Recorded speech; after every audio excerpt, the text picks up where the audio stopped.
greetings for another episode of the Group Up Podcast. We're here for the great June debate, a trio only today as Samito works on business shit. But there's still plenty to discuss, as we'll be talking about the upcoming Season 5, the forgotten Season 5, the various patch changes, and what we actually got coming with Quest Watch and the ilk. But, of course, the fact that even the developers themselves will be looking very strongly ahead to Season 6, we will also be looking strongly ahead to Season 6, the news of the PvE, the monetization of the PvE, and whatnot. Of course, the fact we'll also discuss, are we the problem? Are we the baddies? Have content creators done a disservice to the reception of Overwatch? All this and more, but first, let me introduce my guest. In the top left, nodding along, is my man, Freedo. Freedo, what's up? Hi, everybody. I will miss my friend Sam, but I think him stepping a toe out of Overwatch or 2 feet or whatever he's doing, probably a good thing. I told him if he wants to keep his hair, then he probably should, and he's got a lovely head of hair. I'm very jealous of it. So anyway, it's too far gone for me. So here on the podcast, I remain forever. It's too late. Save yourself, Flats. How are you feeling today? Happy partner anniversary, guys. It is Flats' partner anniversary today. Yeah, I thought it was tomorrow, but you know, Twitch put it today, so I guess it's today. 3 years of this shit. Of this shit. It's such an optimistic way of phrasing it. 3 years of this goddamn shit. Well, I mean, yeah, not wrong, but in the context of, you know, talking about like boomer Overwatch takes, you know, I thought I'd try to fit in with this has been around here for so damn long. It's true. It's true. There's all these new kids with hype and enthusiasm, and then there's us boomers who've been around, and we look miserable by comparison.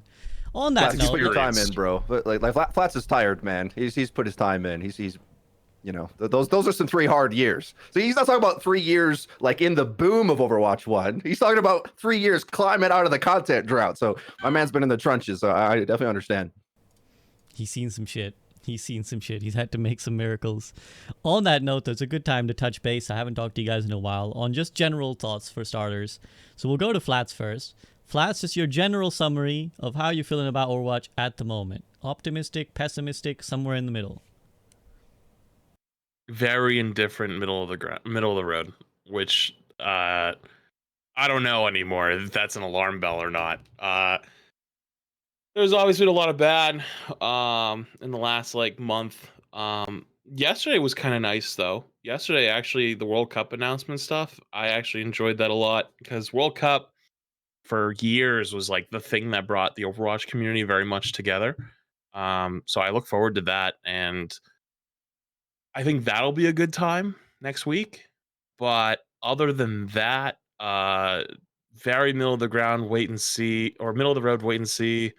Obviously, it seems like Season 6 almost is like a reboot of the game. And in some ways feels slightly like Overwatch 1 a little again. We're all like, well, I guess we're waiting a little. It's just like it's a very small, condensed version of Overwatch 1. We're all kind of waiting and seeing.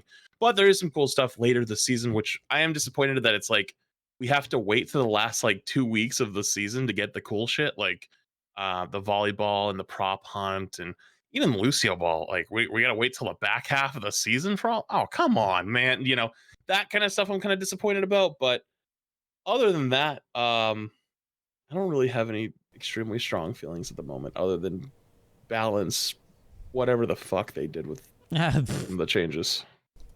Yeah, Sam wanted me to point out, he's like, I can't join, but I want you guys to let everyone know I have no idea what they were smoking with the May and cast changes, so we'll get to those in a minute. And strong stuff. Strong stuff indeed. But again, I think Freedo was, before the call, kind of echoing a similar sentiment. How are you feeling about the game at the moment, Freedo? Yeah, I think I've exercised my demons in the past few weeks. There's things that I'm like extremely angry about, like leading the pack, let's say, of the community in some ways. And in other ways, it's hard for me to ignore that they're finally doing a lot of things that I've asked for years. Like we're getting Team Q in the middle of this season. And, you know, contextually, it might be so much easier to be happy about it at any other point in Overwatch's life. But it's like the least, the lowest point maybe. So whether we're talking about balance or the direction of PvP, but the campaign on the other side, I refuse to call it PvE anymore for reasons maybe we'll get into. But the story missions is off on its own thing. That's kind of a disappointment on the trajectory of the game, as well as I think and feel that they have been disingenuous to the point of I feel lied to. I made a video on that, which made the rounds, and I can't remember. I don't think we've spoken since that. It's been a while since that's been out, but so very upset at that point. But I'm kind of over those feelings now at this point, and I feel like the Band-Aid's been ripped off, and it's like I'm scabbing over a little bit. Like it's healing. If I touch it, it's like, oh yeah, that still hurts. But I'm ready to like move on and be in the next like direction of what the game actually will be. I feel fine. Like so far this year, it was like we got question marks. How often will things come out? What should we expect? What's this? What's that? We didn't really know. And we're like optimistic and with childhood enthusiasm, like, oh God, they're making all these good decisions and they're raking in all this money. They're just raking it in, man. Watch point pack, $40 skins. Oh, they're just raking it in. And I'm sitting here like, all right, yeah, I love this game. Yeah, rake in that money. Go slay, queen. Wait, you canceled half the game. Oh, I didn't see that coming at all. So anyway, sorry guys, I'm a little bit sick. My voice is training a little bit. I like a lot of the PvP stuff we're getting, but still sore, of course, about the great rug pull bait and switch like that. I'll never forgive them for doing that. But ultimately, it is what it is, and to some degree, they had to do what they did. So here we are. Let's move on forward. Yeah, I was amusing that you said, if I touch it, it's still sore. And then already off of that, you were kind of, the memories were flooding back. So touch it, we will have to at some point. And in fact, it might be good to start there. But first, just to give my POV, I mean, since when we last spoke, which is, I think it was like a month ago nearly now or something like that, since the PvE news, when we were on call with Seagull as well. At that point, I hadn't played Overwatch for a couple of weeks already. And then since then, I only played my first Overwatch the start of this season, so on Tuesday. So I basically had a bit of respite from Overwatch, let's call it. I played a bit of Apex, I played the new Zelda game, been playing Diablo, which is a great game as well, like a lot of really, really good games. And I know Flats and Freedo, you both have been enjoying Diablo too as well, so it's definitely like, it is possible for Activision Blizzard to release a game that everybody actually likes and willingly pays for. But definitely, I think for me, just to be fully upfront, the magic has gone a little bit, and I hope that it can be recaptured. But the break from Overwatch really kind of has shown me that there's a world of potential out there, and it doesn't begin and end with Overwatch. So for me, I'm kind of like a little bit removed, which I think has given me a lot of clarity in a lot of issues. Like I feel like I see Overwatch very clearly for what it is, but I'm definitely not a die-hard Overwatch till I die like lover that I once was. I'm kind of sat here as like okay, yeah, I think the honeymoon is over. I think the golden years are over, but I reserved the right, and I hope to be proven wrong. I actually hope that the devs prove me wrong and they knock this out the park and I go back to being a Overwatch cheerleader. But let's talk about the main news, the one that is probably causing a lot of because I'm sure you guys have seen the sentiment of just, it's not the same, I can't bring myself to play, the lack of interest. It all comes from this news of the PvE. We spoke about it live, and since then we've had a little bit more information, which is essentially that the way the PvE is being monetized will be 3 missions that come in Season 6 with a $15 pack. So it's called the Overwatch 2 Invasion Bundle. I'm going to try and pull it up on stream. So it's called the Overwatch 2 Invasion Bundle, and let me just pull it up here. While you're pulling it up really fast, yeah. I hope we should someday go back and document your change from like being the hopeful, like let's start back to like when we fought on stream at one point about like Overwatch 2 and like how it looked for 5v5, all that stuff, to now, and when people come starry-eyed and get really, really aggressive, we can show what experience looks like and be like, this change will happen to you too someday. Let me show you what you will look like in 3 years. Like, I think the hair color signified some of it as well. I'm sure there's a progression of SVP hairstyles, and he was hopeful and young, and then it just got progressively more Super Saiyan as time went on, and the rage filled him. So, but basically, what Flats is saying, there is no such thing as a hopeful Overwatch player. It's just a player who hasn't been around in the scene long enough to have absorbed the reality of their dreams being crushed. I mean, yeah, again, it's going to make everyone think that we're just cynical doomers, but it's true. Like, I think, at this point, it is what it is. Like, you just look at the people who've been around the community long enough. There is a discussion that's been going around about whether, the Overwatch community is too negative. And I think the truth is that like there's just been too much to be negative about over the years. Like there's only so many straws that the camel can tolerate before the back is broken, right? And I think after a while, like you just get disappointed enough times that you start assuming mediocrity. Not even the worst. I just assume the mediocre. And Flats is right that we were there when 5v5 was announced. We were like, it's gonna be great, and Flats was like, I don't know, man. I don't think it is. And then we're here now, like another 2 years afterwards, and let's discuss what we were at the time. We were like, oh, I still remember the years we spent on the podcast being like, guys, when the PvE comes out, it'll be a whole nother thing. It'll be a whole nother thing. Well, we're finally close. Finally, just a couple months away. So it says here, you can get started on your mission to save the world Overwatch 2 Invasion bundle for 15 USD. This bundle includes access to Overwatch 2 Invasion story missions during the season and permanently after, 1,000 Overwatch coins equal to $10 value, a brand new Sojourn Legendary skin equal to $19 value, and permanent access to Sojourn as a playable hero for new players, unlocked upon completing the story missions. And then there's an even deeper pack that you can buy that's even more expensive and comes with even more things. So people have been split on this. On the one hand, people say, well, $15 is not too bad. Other hand, people say $15 for something that we kind of were led to believe could be, well, firstly, was it going to be a lot bigger? Some people thought it might have been free or might have come included with some of the things that people have paid for, with like the Founders packs, the Watchpoint packs. They might have bought them a bit of goodwill. Of course, that's not to say that's Overwatch's fault, but these are some sentiments that have floated around in the community. I'll preface by saying that, I tweeted about this, and that this is where I stand, which is that I think that the $15 price point would have been eminently reasonable in a game where the community was happy with the product. If you look at any other game, I think if you were like, oh, we're going to give you 3 story missions to dive deep into the lore of our game, or superficially deep into the lore of our game, people would have been like, yeah, sure, I love it. Valorant, yeah, please give me a $15 story mission. I'm here for it. People happily shelled out for Tears of the Kingdom. People happily shelled out £80, $100 for Diablo. But I think the reason the $15 rankles in your Watch community is because it's a watered down version of things they were already, like a greater dream that's already been shattered, and they're not happy in the first place. So asking for money from a community that's already unhappy is, in my book, a bit of a poor play and a missed opportunity from your Watch devs. But I'm going to go to Flats first. Flats, do you think this has been done well? No.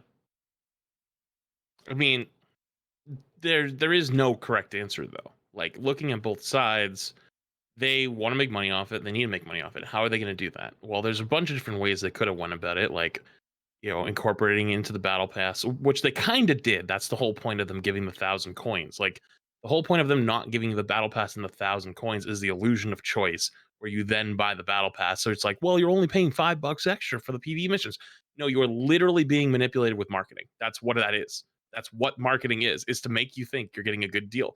What you're getting is episode 1, quote unquote, right? You're getting a set of 3 missions. There's no way that's it. There's going to be drops later on. If we assume that there's 4 sets of episodes, which would be about 12 missions, which is about the standard length of a lot of campaigns. Like, if you look like Call of Duty missions on average, like they always had about 12 missions. Let's say there's 4 sets of PvE drops at $15 a piece. That's $60. Would you say Diablo, which has been a game that a lot of people say is a very well made game and was good, would you think Diablo is a $60 game if there was no end game? Like, right when you beat Lilith, game's over. That's it. Nothing else to do. I'd argue no. I don't think people would. And that was what Overwatch's dream and goal was meant to be. And if you are a Seagull enjoyer, you would have known 9 months ago that there was never a chance it was even going to happen. Like, they would just, for some, like the amount of work it would have required to pull it off was just insane. And their dev team is too small to make it happen. Like, there's no way it ever was going to work. But there's still a multi-billion-dollar company, and I don't feel bad for you. Like, I just don't. Like, you still print money. Your reason, there's a reason why it's sold for $69 billion. I don't feel bad for you in any way, shape, or form. I feel bad for the devs, sure. It's not their fault. I don't feel bad, though, because if you read the Bobby Kotick article that came out, the thing he most importantly likes is his image and his legacy. He doesn't give a shit about anything else. He cares about money, profits, and his image. That's what he gives a shit about. Doesn't give a shit about you. Doesn't give a shit about me. Anyone who thinks that content creators have any effect on how this game goes is literally psychotic. The way content works is it resonates with people. I put out a video yesterday, actually, of me being very happy with World Cup and the way they were handling it, and with the crowdfunding. It was a new ability to give an uncapped, really high potential where the devs are supporting their esports scene and supporting community growth. It bombed. It has less than 20K views in 24 hours. Nobody give a fuck. You know why? Because nobody's happy with Blizzard. Nobody's happy with Overwatch. They don't want just positive content. They want things that they actually like relate to, things that they feel like, yeah, like this makes sense to me. Like I enjoy this. Like this is something that relates to me. The people that just want positive shit just to have positive shit is just being deluded. Like that's not how most people feel. And a lot of people at the same time, like USVB, realized that there's a bigger world out there with other games that also treat their communities really well and also still put out the good content and also still like, you know, they're working on all these things in tandem. And I'm not saying Overwatch hasn't improved a ton. I would actually argue that in 2 or 3 years from now, Overwatch is probably going to be in a much better space than it is now, because I actually think that their new leadership with Aaron Keller has been a massive step up, and the decision to actually focus on PvP was the right call. But that doesn't excuse the fact that this multi-billion-dollar company made promises and made all these things for years and never supported it, and basically forced years of work that we'll never see. And also, you have to, you know, this part's a little bit more of a gray area, I guess, but it's like the community believed that a lot of these things were coming, and you know, you can argue, like people were like, yeah, like if you believe the watch point pack gave you PvE, you're kind of an idiot. You didn't really read the whole way through. But these things add up over time. Like, why did you even sell the watch point pack? Well, I'll tell you why you sold the watch point pack is because you were leading into Overwatch 2 and you needed to turn on the money printer somehow, and you were shutting off Overwatch 1. So to give access to Overwatch 1 plus Overwatch 2, you sold the ability to get into the beta early. So like FOMO, they were using the marketing tactic of FOMO, plus like these random skins. And dude, I'm gonna go on like the biggest fucking tangent today, but like the whole skin argument's insane too, because like if you look at the $15 bundle, they say the 1,000 coins is worth $10 and the Sojourn skin's worth $19. One, who made those prices? You did. Yeah, Like, you set the Blizzard, value. you set the fucking value. If I don't play Sojourn, that skin has this much value to me. 0. And then people compare it to things like Valorant. And they're like, well, in Valorant, people spend $100 on a skin. Yeah, but you aren't locked to a character on that skin. It's locked to a gun. And the way the gunplay works in Valorant is you're going to see that skin all the fucking time on every character, no matter what. And then with knives, you see it on all the characters all the time. And it's not only that, skins in Overwatch, the only thing you see is your hand and the gun. In Valorant, that's what the skin is. In Overwatch, the skin is the rest of you that you never even see. So like, it's not the same value, at least to me. And anyway, don't get me wrong. There's Overwatch skins are still top tier, like some of the best in the industry. But regardless, though, I look at the $15 price tag and I go, we have to look at this objectively. Take out the marketing, take out the smoke and mirrors. It's $15 for 3 missions. And the Game Informer article that came out, which by the way, there's a reason why they handpicked a Game Informer person. No negativity, has to be all positive, needs to be like glowing reviews of how fun the mission was. Took them 30 minutes. Game journalists are notoriously shit at video games. So if they took him 30 minutes, it probably will take me or anyone who's experienced about 25 minutes for 3 missions, 25 minutes a piece. Being generous, say it's an hour and a half for $15. I don't know. Like, I can't buy it without the coins. I can't buy it without the skins. So objectively, you have to look at the price of what the PvE mission is, and that is $15. The other stuff is fluff. They're doing it to get you to buy it. It's marketing. That's the whole point behind it. You can argue value, but you can also argue the other way. So would I say it's worth it to someone like me who's an Overwatch diehard? I'll buy it. Yeah, it's worth it to me because I've waited 4 or 5 years for this. If I'm the average casual player, I don't think there's a reason for you to touch it. I think you just watch the cinematic version on YouTube and you see the whole story and then that's it. You have a good time and you go on. What's the point? Why play it? Like, unless it's really good, which it could be, but it's not going to be replayable. It's like you're going to play it once or twice, maybe 3 times if you try to go for the the legendary, and then you're going to move on. Do you think a game that's worth $60 you're going to play one time that's okay? Like you're going to play it once and then you're going to move on? I don't know. I think there's a lot of games out there you could probably get for that price and play it a lot more and a lot longer. So more of an opinion at that point. Deep question. Like there's a lot of thought behind that. Depends on who you're asking. Depends on what your values are. Blizzard has a good argument for a lot of things, but I think there's a lot of good arguments on the opposite side as well. Yeah, there's a lot to vibe off of there. Many good points. I want to get Freedo in a second on some of the rug pull stuff, the watch point pack stuff, because that is where Freedo, like you said, you've been kind of the leader on it. Before that, I will just chime in that I think that I want to put it on record that I think the way the bundle is super scummy, because I feel like we did this early on in Overwatch 2 where we had the Kiriko bundle, and they said at the time, at the time the Kiriko bundle, to buy the skin, the witch skin, you had to buy a bundle which included like a bunch of things you didn't want. Now Flats might be right in that maybe they just generally value the PvE at $15 and they've thrown in some coins and a sojourn skin that they maybe don't care too much about to sweeten the deal. But it's like there's a few options. Either it's not worth $15 and they're adding these things to try and like, because I think that the cynical interpretation would be, let's say it's worth $5, $10, whatever it is, right? Let's say they think it's valued at $10. The cynical interpretation would be like, well, they've waited so many years for this. They're going to buy this. This is going to be our big cash grab. So if we can get everyone to spend an extra $5 on a $10 product value, 50% increased revenue for nothing, for just throwing in some coins that we don't care. Like they're in-game coins, like they're fictional money in a way, right? You can say $10 value, you can say $19 value. It's money that you made up yourself. So like, of course, whatever value you want to put on it, good for you. But you've now gotten people to spend real world money on the in-game purchase, right? So the cynical interpretation is they've just inflated it by 50%. The optimistic interpretation is it's actually worth $15 anyways, but they just want to sweeten the deal, which honestly, if that's the case, they could have marketed it differently and just said, when you buy the $15 PvE missions, we're going to give you some stuff for free because we love you, Overwatch fans. And I think that's where it comes from, which is my POV, which is this was a great chance. I think Blizzard's biggest problem is their reputational damage. The reputation of Overwatch, as we will allude to and talk about more as well, with maybe because of content creators or just because of their own actions, is in the dumpster. Everybody thinks Overwatch is a dumpster game. Anytime you step outside of the Overwatch sphere, people's opinion of Activision Blizzard in general is very low, but in Overwatch in particular is very low. And clearly, Diablo has demonstrated that it does not stop them from buying Blizzard games. They like Diablo is the fastest selling Blizzard game of all time.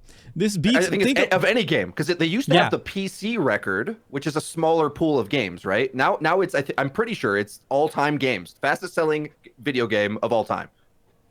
Which is incredible when you consider the titles that they've dropped, right? So they've dropped legendary titles, and Diablo still outsold all of them. So people are willing to buy. It's not like whatever negativity content creators have brought to Activision Blizzard has stopped people from buying Diablo. No, they bought Diablo in their droves. Just Overwatch, for whatever reason, some objective reason out there seems to be telling people that they really don't think Overwatch is worth it. And I think that is Blizzard's biggest problem they have to solve. Forget about the gameplay issues, the PvE issues, which are there. If they can't convince people that this isn't a shit game in the first place, then it doesn't matter even if the quality was good, which I do believe if the quality was good, people would eventually come to it. But it is a barrier for sure. And I think that's why this was an opportunity to create goodwill, which is what we've lost so much of over the years. What we've talked about right at the start of the podcast, we're kind of cynical and we just don't expect a lot at this point. We've been here for long enough that we're just like, I expect it to be disappointing or mediocre, or I expect Blizzard to kind of disappoint me, right? I understand that that's very easy for me to say, not from the business perspective, because obviously the elephant in the room is Activision, is some guy from the Activision headquarters being like, you can't give these missions for free, people are going to pay millions. Like, if it's $15 and a million people buy it, $15 million, easy. Like, which like business scum dude is not going to take, like, wipe their hands off of that? They're going to love it.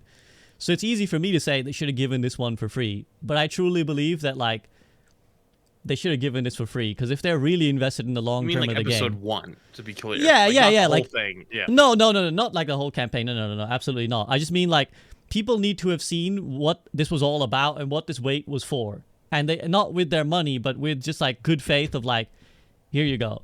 And I don't count the $10 battle pass. I will not stand for the argument that, like, well, they're giving you $10 battle passes, $5. That doesn't mean shit, man.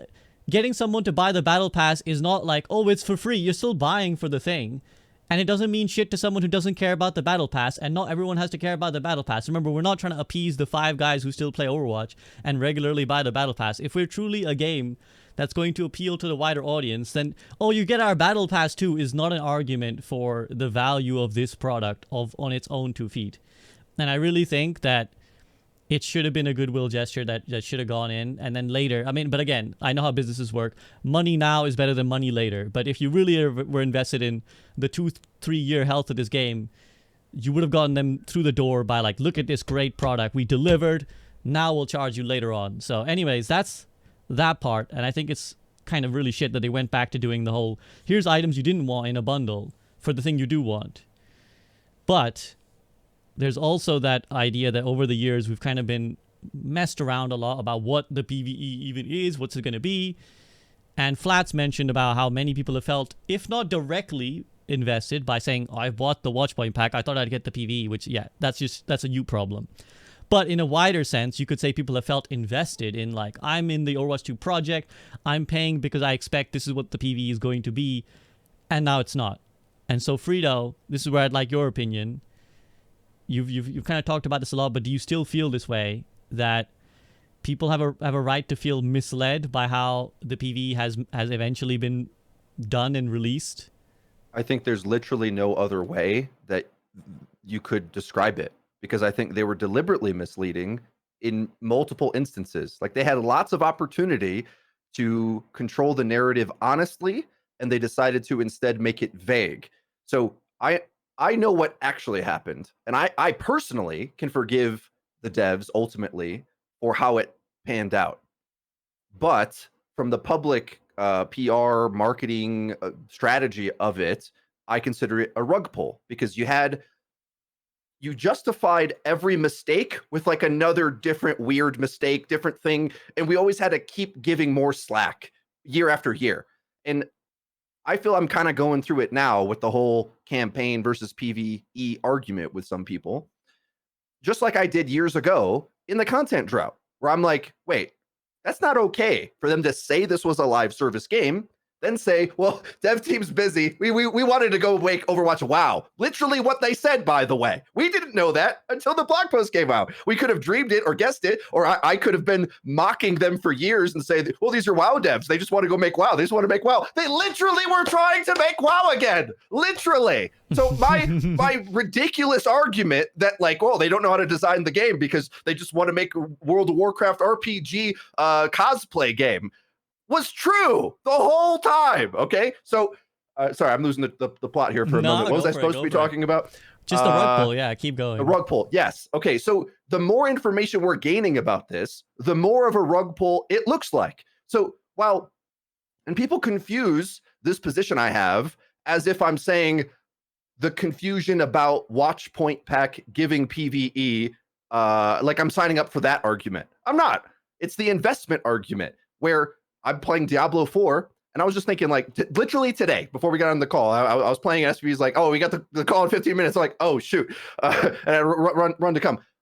I bought cosmetics in this game where you don't even need cosmetics, first of all, because I know they've got a plan to support it over time, and the devs keep making good decisions, and the things they say they're going to do, they do. I trust that dev team. So I bought cosmetics there. In the same way, at the launch of Overwatch 2, they made all these promises. They said we're on the right track. And they said, you got to eat heroes being locked. Sounds like a ridiculous idea from an Overwatch 1 player. Absolutely ridiculous. It was very difficult for me to say that that's even in any way a thing that should be acceptable in this game. You've got to deal with big microtransactions. But we're going to update the game. We're going to balance it. We're going to we turn it back on. We all signed up for that. Got on board with it. Said this is the right way to go. That was very difficult for a lot of people to absorb because you had deliberately shifted the business model from Overwatch 1, which none of us are to blame for but Blizzard. They're the ones that made loot boxes from very exploitative at the start. Everyone forgets that period in the first couple years. Loot boxes were crazy expensive for what you got. We just whitewash history because over time they made it like super free. And they lost money in development power in that lack of resources in those years, so much so that they turned the pipe off. Then they said they're turning it back on. PvE is coming next year. What they didn't say, and what the argument that I'm going to make now at this point, is that to me, the term PvE means very specific things. There is a small window of the definition where it can mean literally any video game that isn't against another player. You could say that's PvE, technically. You could say the training range is PvE. But there's a reason why when Flats mentioned Call of Duty, he said campaign. There's a reason why in Super Smash Brothers, you don't say it's got a PvE mode and a PvP, but no. These are terms that get used in RPG games because Jeff Kaplan went on stage and said the hero missions are designed to be like Diablo adventure mode, endlessly replayable. They went on a panel fully explaining the depth of this, the end game, as Flats is talking about, that we expect in these RPG games. These are literally WoW devs who admitted they eventually would have liked to make Overwatch WoW. So PvE was always in the context of something replayable. They were trying to figure out how to make like gear. The first version we played had like weird grenades that nobody liked. So like it was like you opened up a loot box and it was like some funky grenade and it didn't work, right? It was kind of lame. Everyone said it's kind of lame and they took it out. And skill trees as well, just like Diablo. So all of this had like RPG depth that we expect to have in Blizzard games. Now all of a sudden, it's just a COD campaign. Tell me anyone who would have expected when they say the big roadmap for Overwatch 2. Overwatch 2 is here, guys. Here's the roadmap. We're gonna keep adding heroes. We're gonna do this. Like you get a new hero. You get a new hero. You get a skin. You buy a battle pass. Come on, everybody. Let's go. Let's go. Hype it all up for like months and months. Don't worry, PvE is coming. Oh, it's coming. So the Diablo game, Diablo 4 version of Overwatch. The game that everybody loves right now, Diablo 4. That could have been a hard game. That's what I expected from Overwatch 2. I expected them to be working towards an end game, not a COD campaign, which we know that the expectations from all of gaming of what a COD campaign is. As a gamer, you already know why people like it and why people don't like it, because it is quick, cheap, a Transformers movie with a controller. And you play it through it once, explosions. And honestly, I probably think the Overwatch campaign will be decent for people who want that. But you can't literally change genre of game and tell me you didn't cancel it. No, you changed the entire genre of the game. You cut off half of it. So the best thing you could say, the best logical argument you could make is they canceled half the game. But to me, it was the whole game. You should have just done PvP the whole time then, because I don't play COD campaigns. I hate them. And a lot of people do. A lot of people buy COD just for the multiplayer. Okay, negativity over. I don't think the $15 is so bad. This part doesn't offend me because I don't mind paying for the battle pass. So me personally, a lot of times I talk from my personal experience. If I'm going to keep playing multiplayer, I think for current Overwatch players, if you already bought the battle pass, this is a good thing. The sad thing is we will never tap into an outside audience because of the exact reasons you guys have already mentioned. Like, you guys are completely right about that. I just think for value for money, and in reality, if they did say it's like worth $5, they don't. Apparently, I'm just going to guess and try to read their mind on this. If they put the story missions off to the side just for $5, they must assume they will make less money than if they tried to lure you into the cash shop for the skins. They don't actually want PvE players. They don't care about the campaign. That's what it says to me. The campaign isn't actually that valuable. That's the signaling, because what they're trying to do is direct you to the skins. Get to the skins. That's where we make the money. The reality of the situation is evaluating the campaign based on the price they're charging is ridiculous, because to produce a campaign is very expensive. It's far more expensive. The reality of game dev right now, and people don't like to admit this, but the bells and whistles fund the rest of it. So there's people in the industry who would argue that games should cost at least $100. And a lot of people went crazy over them raising the next gen games to $70. But then they also have microtransactions added in. And, you know, obviously there's a lot of corporate greed and the CEO gets overpaid and all these other things. But I think there's some reality to the economics of how expensive these games are getting to make, and specifically one that has a story and has any added complexity to it. It's difficult, and it isn't actually funded by the thing you're paying for. It's funded by the exploitative microtransactions, and I just feel like I've been comfortable with this for too many years, I guess. And a lot of people aren't comfortable with it. One nice example I like to bring up is I played CS:GO for years, paid hundreds of dollars in cosmetics, but the cool thing about Steam is you can sell them to other players and get Steam currency to buy other Steam games. So I think I had, like, when I left CS:GO, I had like $500 or something of Steam currency, which is kind of an awesome idea. I wish other games had that ecosystem, and I think a lot of other gaming communities at the time would look at CS:GO as this ridiculous anomaly. But because I played Valorant, like I'm never really going to be too sore about microtransactions, because I bought them in Diablo at a full price game as well to make my Necromancer look like the Lich King or whatever. I like these games, so I don't mind funding it personally. But what I do get angry about is the manipulation, is the bait and switch, is not being honest and upfront. In my standpoint, the $15 to say Battle Pass, hero missions, we want players that play the whole game, and please go buy more skins because that's where we make money.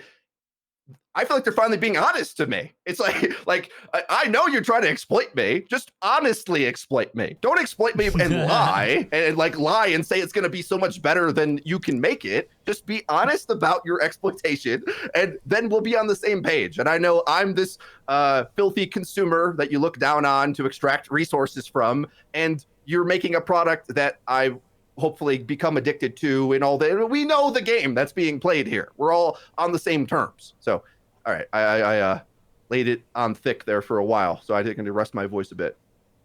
Understandable. Flats, you got something to add? I kind of, God, I wanted to respond like 5 minutes ago. It's gonna be tough. So there's the one thing that stood out to me that I kind of disagree with is the rug pull, but like not entirely. Not like I agree with you like every other like point around it. You know what I mean? Like it's not what they promised. They talked about the WoW stuff. That's all that is true, whether people like it or not. Like that is legitimately the truth. Here's my one disagreement is, and it doesn't excuse it either, is I genuinely think that so much of the team has turned over that it's not even the same people anymore that made those promises. So they never even intentionally did rug pull. So the way I think of this is, Aaron has been making really good decisions for the game. I think when he made the decision to go back towards PvP, it was the correct one. That should have been made 3+ years ago. There's a lot of things that have come since then. Whether it's gameplay wise, like focusing on supporting the PvP game, like, whether it's introducing new game modes, introducing new characters, like all of these things, like things that actually support it. Well done. But you also can't overlook that there's a very real possibility that the reason there's been so much turnover is because the people who originally made all the promises were forced out or weren't able to actually maintain them because they weren't supported by the up top corporate level. And there's many, many things we could point to. We could point to all the stuff that came out a couple of years ago, for all the really terrible shit that was happening at their offices. We could talk about the work from home thing that's been reinstated. We've seen people leave recently. I've seen a lot of people leave recently. So like the turnover is crazy. Also, there was things from Overwatch 1, like systems they talked about they had to rebuild. And part of that you almost wonder, because I remember years ago, people asked like, hey, can we get like legacy patch game modes? Like, for example, like we all go play GOATs for a month, right? Like it's an arcade game mode where you go play GOATs. And they couldn't do that because they didn't have the data for like what those patches were. And people from the workshop can go make it. Like all you got to do is go dig through the forums and go find like old patch notes and put it together yourself. But they don't have all of that, which just makes it funny to me. And then you look at things like that, the recently, like the Ash bug that got fixed and then reverted, like about Bob doing damage or getting ult charge and not getting ult charge. It's legitimately such a different team that they don't even know about these promises that were made or existed, or even these systems that might have even existed in the past. So part of me wants to give them a pass, and like not think it was like they weren't intentionally trying to rug pull, and at least not the current team. Because I have a lot of respect for a lot of people that are there now, and they do genuinely try to listen. And like this podcast is a great example. People we see sometimes like devs pop into chat and like sometimes chime in. Um, Not saying all the time it happens, but like they do make a good effort, and I do appreciate that. But at the same time, no, it's a billion-dollar corporation that very much wants they want to make all the money off of us that they can. And I think you're right. PvE isn't the focus anymore. And I think that's a major mistake. I think that it had the potential to double its player base almost overnight, because you wouldn't just have all these PvPs tryhards. You would also have the PvE enjoyers that just want to they want to enjoy Overwatch. And I genuinely believe I am one of these people nowadays where I don't like Overwatch anymore. I like the idea of Overwatch, what Overwatch is as a universe, as a community, what happens with news, balance, like everything that encompasses Overwatch, I love. But actually playing the fucking game sucks balls. Like it's ass. I don't know what it is, but like it is just awful nowadays. And I wonder how many people are kind of like that and do love Overwatch that don't play it anymore because they've already went to go to another game that actually made them feel wanted / actually was supporting their game for the last few years, that could have brought them back, because they wouldn't have had to worry about catching up to 3 or 4 years of knowledge of PvP. Like they haven't been playing for the last 4 years. They don't understand the Rock Sigma left click melee combo. They just like, what? I just got deleted. What the fuck was that? Like, you know what I mean? Like stuff that they've never seen before. They don't want to have to relearn the game. They don't want to have to play all this like catch up.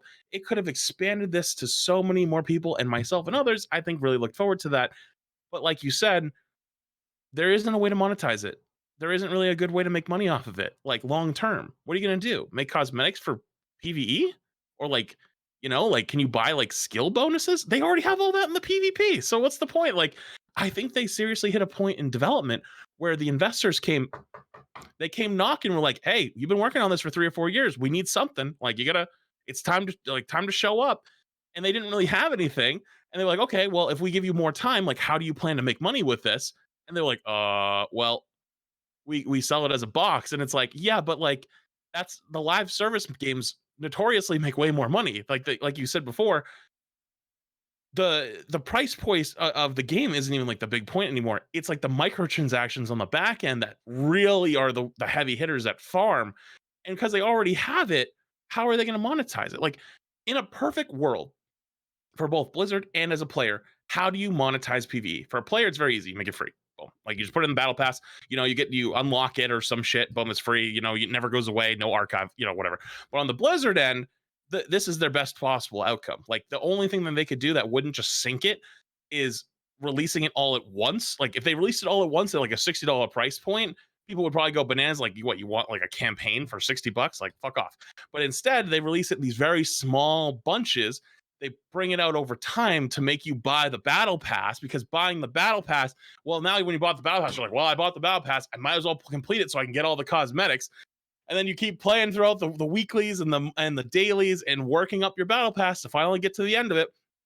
As they release more cosmetics throughout the season and more opportunities and more tempted ways to buy, because the cosmetics are so fucking good, you're going to open up the shop one day and you're going to go, man, that Reinhardt skin looks real fucking good. Oh, man. But the only way you see that is if you actually go into the game and play it. And the only way you're going to play the game is unless you actually are really committed and you're a hardcore player and you actually like it all the time, is you have to have a connection to it. And the only way to have a connection to it is, well, in their eyes here, either a hero release, which is notoriously the biggest way that players come back, right? Every new hero is the big thing. Everyone comes back to play the new hero. Or what they're probably thinking is the PvE content. They release drops of PvE with missions to get you to come back and play it, and then get you to buy the battle pass, so then you play for the rest of the season, try to get you to do a couple more cosmetics along the way, and then they just re-up that 2, 3, 4 times for the next few months. And they've built out a method where they not only capitalize on you paying for PvE, but also hopefully tempt you into, well, now you'll buy the battle pass because you're already here and you're getting XP for playing the campaign missions, right? They mentioned that. you get battle pass XP for playing the campaign missions. So you might as well buy the battle pass while you play the campaign missions and get more stuff. And then once you finish all that stuff, you might as well finish the battle pass and do your dailies and weeklies. And while you're doing your dailies and weeklies, the shop items are coming up, and it's like, well, more opportunities to spend more money. So it's tiring at this point. It's so tiring. There is no world where PvE would have been a good monetization model. So I think they just kind of were like, well, we're never going to be able to make it in time. It would require way more dev resources than we're willing to make. And so, like you said, they changed the way the wording was for it. And instead of being a WoW expansion, PvE, Overwatch style thing, it's now a campaign. But they kept the wording for PvE because that's what they had always called it. But I agree with you. It is not PvE. It is the Overwatch 2 campaign. Hello guys, SCB here. Just want to quickly interrupt this episode of the Group Up Podcast to say that if you've been enjoying this content, then please do consider supporting me directly via Patreon. It really does help since Patreon only takes about 10% of your money, where YouTube and Twitch take 40 and 50% respectively. So it supports me and allows me to keep making videos no matter how many views they do or don't get. Also, if you are really enjoying this discussion, then why not consider watching some of my other content? First and foremost, my Twitch stream where this podcast is hosted live, and I stream 5 days a week doing a bunch of other things as well. If you're not much of a Twitch viewer, then you can check out the SVB side channel where all the best bits from the stream go straight to YouTube in highlight format, including VOD reviews, gameplay, and streamer formats such as the Fantasy Overwatch or Rank Gauntlet that you may have seen other streamers participate in. And finally, if you're sick of Overwatch, then you could check out my other channel, The Soak, which is where I do movie and TV breakdowns. And I've done videos on things like Avatar The Last Airbender, Pixar's Up, and anime like Haikyuu. So if any of that sounds up your street, then all the links are in the description. But now, back to the discussion. Yeah, I want to let Freedo chime in before respond to that before, but I'll add my own POV to start with, which is that I agree with Flats' point that it's not just about the rotating team, but I think probably the key here to the Switch is that the people who are making the game and the people who are selling the game are not the same, right? Like that's the key distinction, which is that like you can only imagine, and Flats like peace, mic drop, but like you can only imagine that the devs wanted a certain vision. We know, I mean, I think we should give props. I don't think we spoke before Aaron had dropped his blog after the PvE news. I don't think we spoke before that. And he was very candid, obviously, in saying that, look, we wanted the crawl, walk, run. We wanted to make an MMO. And clearly they had a vision, and an Activision came with their own perspective, right? And I can only imagine that it was not as conscious a decision as perhaps it seems now, where we can put the pieces together. And I'm curious about Freedo's thoughts on this, but it's like the devs are saying we want to make this thing. Activision like, no, you can't.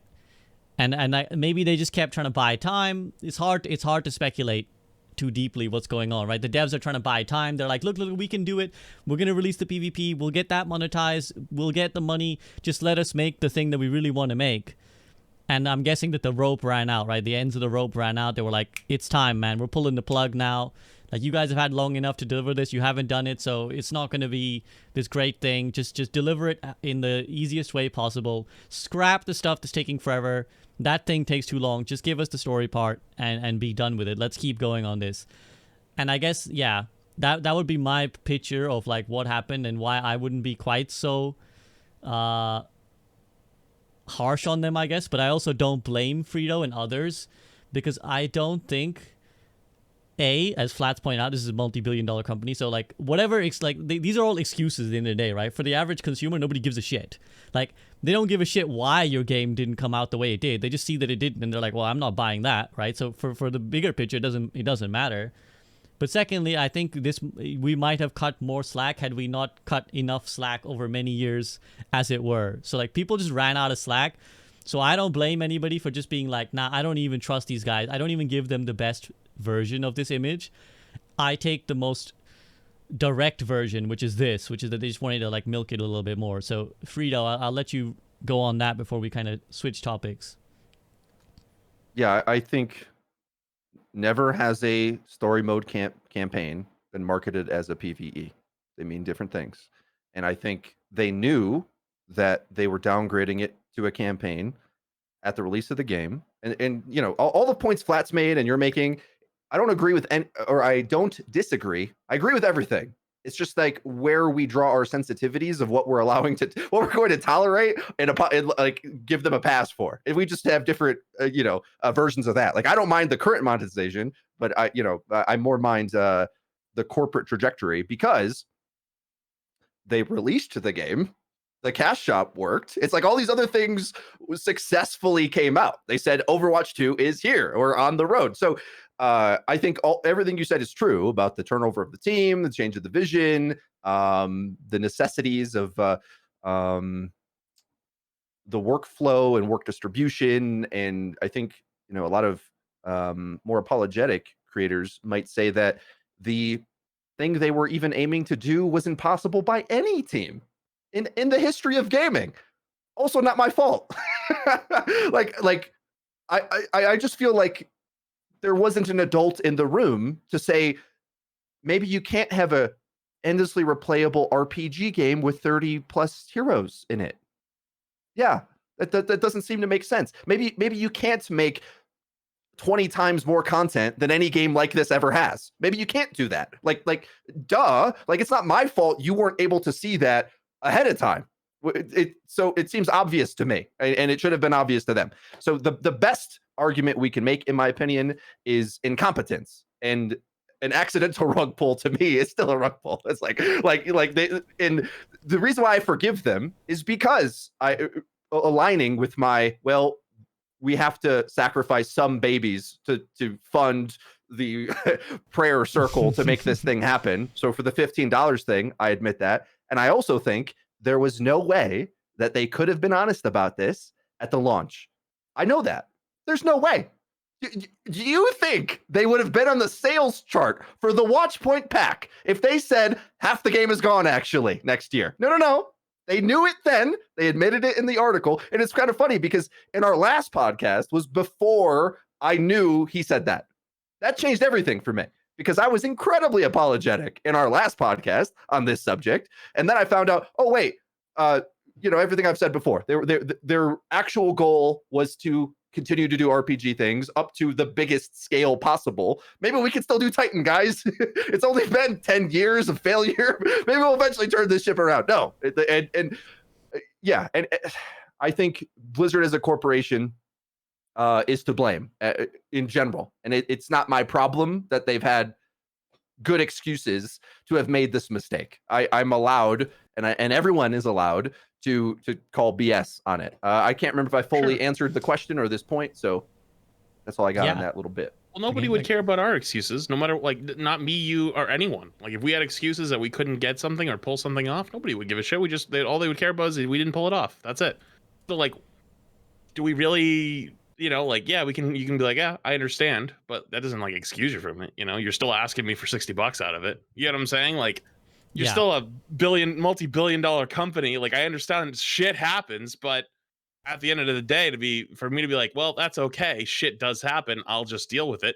Well, if shit happened to me, you probably wouldn't give a shit either. So, you know what I mean? I don't know, dude. Well, the irony is as well, if you actually devoided all emotion from the situation and you were just like, I am just a consumer who has no prior knowledge of anything, looking at the product that you're getting, you would be like, I'm kind of disappointed with what I'm getting, right? Again, if you were a consumer objectively looking at it and you'd be like, wow, they've been developing this for 4 years and they give me this 1.5 hour mission for $15 at the end of it, you'd be like, I think I'd rather spend, a little bit more. And it actually was hilarious that Opera GX, the browser on Twitter, when Overwatch announced that they were going to release these packs for $15, they actually made a tweet that listed all the games currently available on Steam for less than $15, and they were like, yeah, Overwatch doesn't be a single one of these games here. And it was games like Stardew Valley and Civ and all these other games, and that tweet did numbers.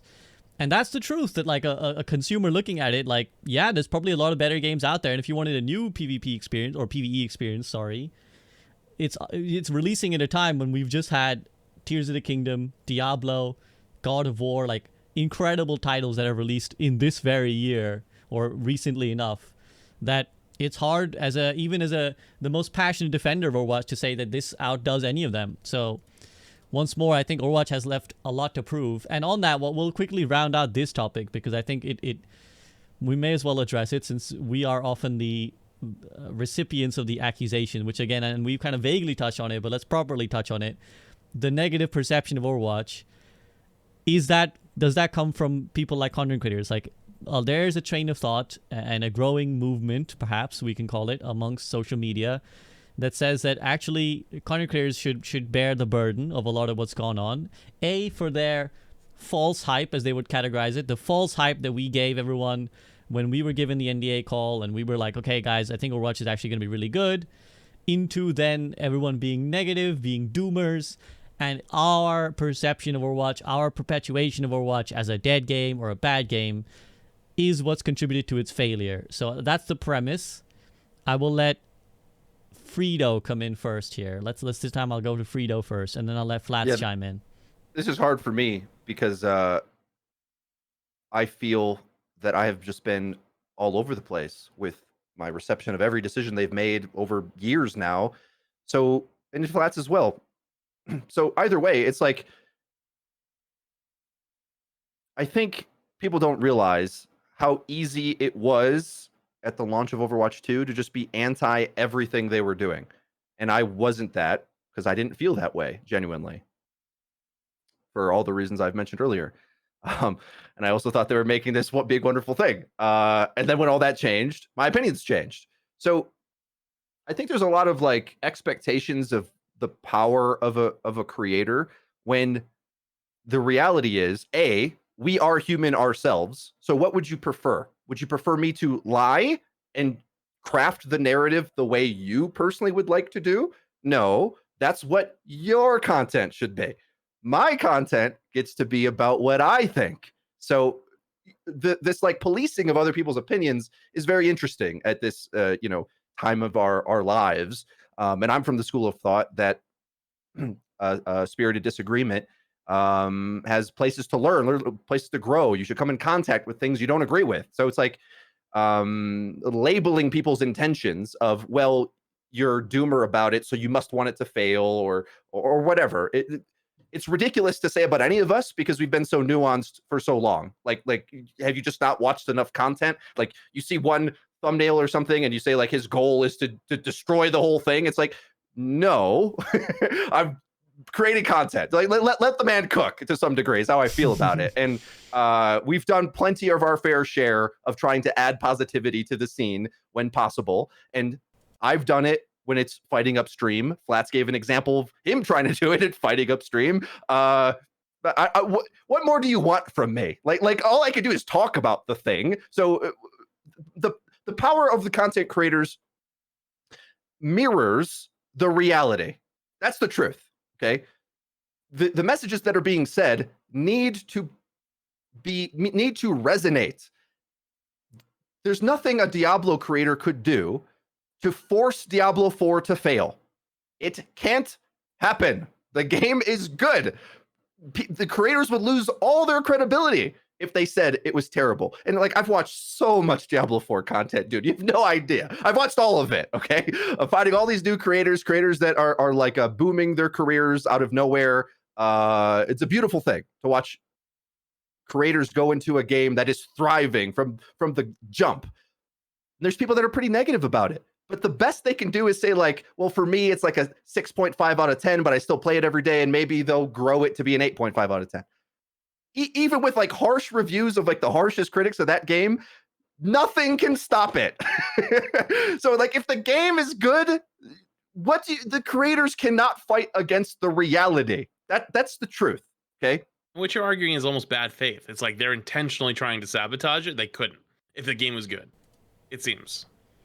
Yeah, you can go now. That seems to be a lot of the sentiment that people have given, that almost there's like a maliciousness towards what's going on. Like, again, I saw a tweet that was like, oh, well, people are happily buying a $100 Valorant bundle, but they're not happy about Blizzard charging $15. And I guess, like, while, you can look at that and be like, Apples oh, to look, see, oranges, both fruit, different things. But also the implication there is that there's some sort of maliciousness, there's some sort of agenda, right, to like trashing Overwatch, not because you believe that it deserves to be trashed for certain things, but because there's some ulterior motive to trashing Overwatch. So how do you respond to that charge, Flats, that like the content creators are almost like, again, to say that we're kind of deliberately downing Overwatch is to say that we are actually not so negative as we're making out to be in our videos. Like, how do you respond to that charge? So I have a pretty complex answer in this. I typically don't like to fight battles or start shit unless I'm informed. Typically like to do my research and have a decent footing before I, go down that road. There's a lot of people that don't do that. They do not do that. What you're referring to, I'm assuming, is a lot of people see titles and thumbnails and then they base a story based off the titles and thumbnails. It is my job, it is my editing team and my managing team's job to get you to click on that video. What's in the video is me, my actual opinion. I can guarantee you, most people who get really up in arms about it don't actually watch. They get a screenshot of the title and thumbnail and and that's it. That's the story. The point of a title and thumbnail is to get you interested either through a question or a statement or some type of emotion or something that pulls you in so that you click on it. It is my job. I want to make money. I also want to grow my platforms. It is in my best interest to do those things. If you actually watch any of the videos, and people point at things like Stylosas or Freedos or anyone's, most of the time they are not spreading misinformation. They are reading a fucking Blizzard blog. How do you spread misinformation reading a piece on the screen from it? Now, it's different. I can argue if you are not really showing quotes and you're just talking about what they said and giving opinions. Fine, we want to argue semantics there. That's one thing. But most of the time, it is literally reading what they're saying, giving an opinion or interpretation, and then moving on to the next one. That's how it works. Now, I'm not saying there's no leg to stand on. There's definitely people out there that spread actual misinformation and that say I saw a tweet the other day that was oh, Overwatch wants me to pay $60 for one PvE mission, and it was some way off the rails tweet. I was like, okay, that's actual misinformation. That guy's off the deep end. But at the same time, though, I almost question and I wonder where in that is actual logic and where it is emotion. Are you emotional because you don't like that people don't like the same game that you do, and you're trying to you just let it all go, and things are good now, and it's things are better now, but they're not good. If you think they're good, I don't know, you might have some low standards there. And the same argument happens with almost straw man stuff, like the Valorant bundle thing is a great example. They're well, Valorant bundles are $100. Well, one, you're talking two totally different audiences. Overwatch was already released beforehand. You have expectations of what the game was versus loot box and some free system. And also into Overwatch 2, you lost Overwatch 1. It went into Overwatch 2. You were forced into it. It wasn't what you originally purchased. There's a lot of arguments we made that, well, it's a different game, it's fine, but you have to also acknowledge those other things as well. And then you also talk about, I already discussed it earlier with the whole skin thing. It's Valorant skins and Overwatch skins are not the same thing. If you get a Cassidy skin and you play tank, that is almost fucking worthless to you. You know what I mean? It doesn't have the same value.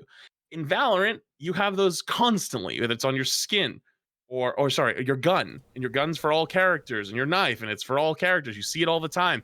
You're constantly playing with it. The fun animations. How many fun animations do Overwatch skins do? Almost none, except Tracer Melee on that one skin and the Rhine Charge on another. Guys, come on, man, be real. There's no way. Taking in all the stuff together, I struggle to be how are you using this as an argument? I understand what you're saying, but it's not the same. Well, also the funny thing is that it's not that's even that kind of accusation. It's not even that's not even labeled as content creators, because that's just people reacting. If people want to pay $100 for a Valorant bundle and people don't want to pay a $15 price for the Watchpoint pack or whatever the PvE pack, how's that our fault? If people don't want to pay the thing. So that's just public decision making. You can't stop people from being I find value in the $100 Valorant bundle, and I don't find value in the $15. That's people making up their mind. I guess again the accusation is that we have misled them let's go back. I will try my best. Obviously, I'm a content creator, so I have a. It's. I'm biased, and anyone who's listening will be like, well, SVB's asking the questions. He's also a content creator, so I will try my best to kind of bring the other side. Going back to the clickbait point and the misleading there, to the PVE is cancelled, for example. I guess a good parallel would be like journalists, right, and articles, because sometimes the article is like a very catchy or eye-catching title that the nuance comes later from, right? The nuance comes in the article. You read the article and you're like, oh, okay, like this is what they're actually saying. But the title will be something else. The argument against us would be like, well, in a journalist situation, a publication, the editor makes the title the journalist is writing. The journalist doesn't really have a control over what the title is. You guys have control over what the title is. You guys have control over what the thumbnail is. But you have chosen to perhaps be less nuanced in the thumbnail than you are in your video. And potentially that leads to someone being misled that PvE is cancelled when maybe that's not exactly what you're saying. So how would you respond to that? Like maybe just because I think a lot of people feel like just the PvE is cancelled, that sentiment itself has somehow misled vast swathes of people into something that's not true. I love this question. Okay, can I go? Because I feel like, did you make a PvE is canceled title, or was?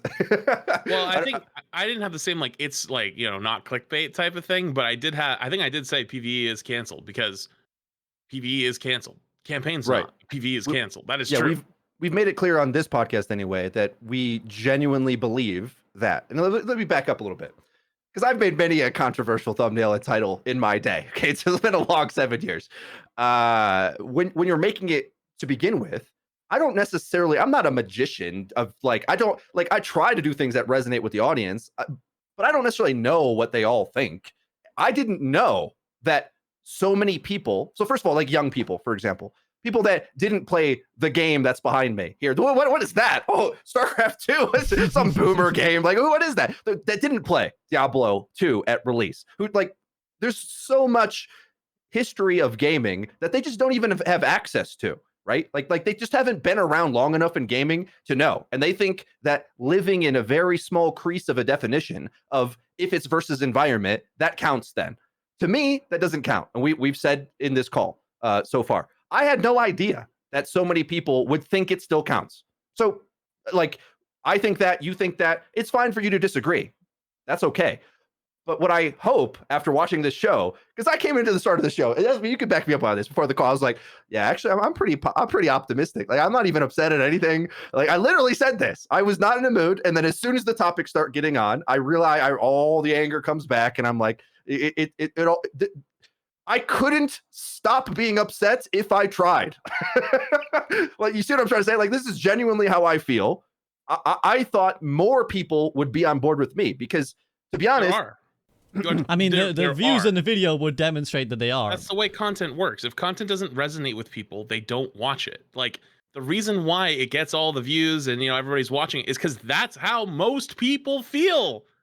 Yeah, and I think Blizzard, the thing is, Overwatch 2 is in this weird new space that I don't necessarily resonate as well with, because I'm an old Blizzard player, fan, guy, boomer, whatever, and I feel most players like that, they get it. But I think there's a lot of younger players that are free to play. They're used to that being the norm now. And so they just perceive these things differently, basically, is kind of the point. So I don't know. I think I defended that as best I can. I didn't think it was clickbait because I thought it was such a ridiculous thing to title, to say it's canceled. I was like, I can't believe they would do this. Like my point in saying that is, I'm not joking. They actually did this outrageous thing. And in content creation, that's a good title. Even if it offends you, that's fine. The way it turns into clickbait is if I don't believe what I'm saying, and it's a bait and switch. I didn't do a rug pull. I really believe that. And the funny thing is, in those videos, I'm actually pretty positive. I'm actually like, wow, that part of it's terrible, but maybe it can still be good. That was the message. So it's like, I think it's objectively a huge turd. And I'm still trying to polish that thing. Like, what else could you want me to do other than that? If you're trying to get positivity, that's the best thing I could do and still be honest with myself. I'm not someone who subscribes to being positive just for being positive, though. Like, I think that's very disingenuous. And I think anyone that argues elsewise is arguing in bad faith. I think people are allowed to have different opinions, and I think they're allowed to stand on them. And I think there's some parts that are more emotional that people argue, because this is definitely true. In that there's people that are very positive and they're hopeful for Overwatch that are getting shouted down by people that are negative about Overwatch or saying like this is bad or whatever. And that's not good. No one is saying that that is good. If anyone says that, you're an absolute moron. Like, you're just literally stupid. But there's also a lot of arguments that are just not made in good faith. Like, you're not making a good argument in good faith. Like if you want to address the points of why you think Overwatch is good and why you don't think these decisions are bad, sure. But if you just like, well, you're just being negative, be negative. You're not arguing in good faith. That's not arguments. You're literally like, I don't like the way you feel because you made me feel this way. So fuck your feelings because my feelings are more important. That's bullshit. That's not argument in good faith. So sometimes when people say stuff like that, or when they're like, well, I didn't like you did this. Well, one, okay, why? Like, you don't have an argument. You just say you don't like it. And it's like, well, I think things are good for Overwatch. Okay, why do you think they're good? And if they say like, oh, I think the game's in a better trajectory than it was in Overwatch 1, fair. We're on the same page. But if you also sit there and say PvE is not canceled because there's going to be a campaign, you are literally using a very, very technical thing to argue that why you're right. That's not a good faith argument. If you Why are you doing PR for Blizzard? That's my question. Why? There, and I don't even want to go near the bootlicker or you know what I mean? Like, why are you defending $1 billion company?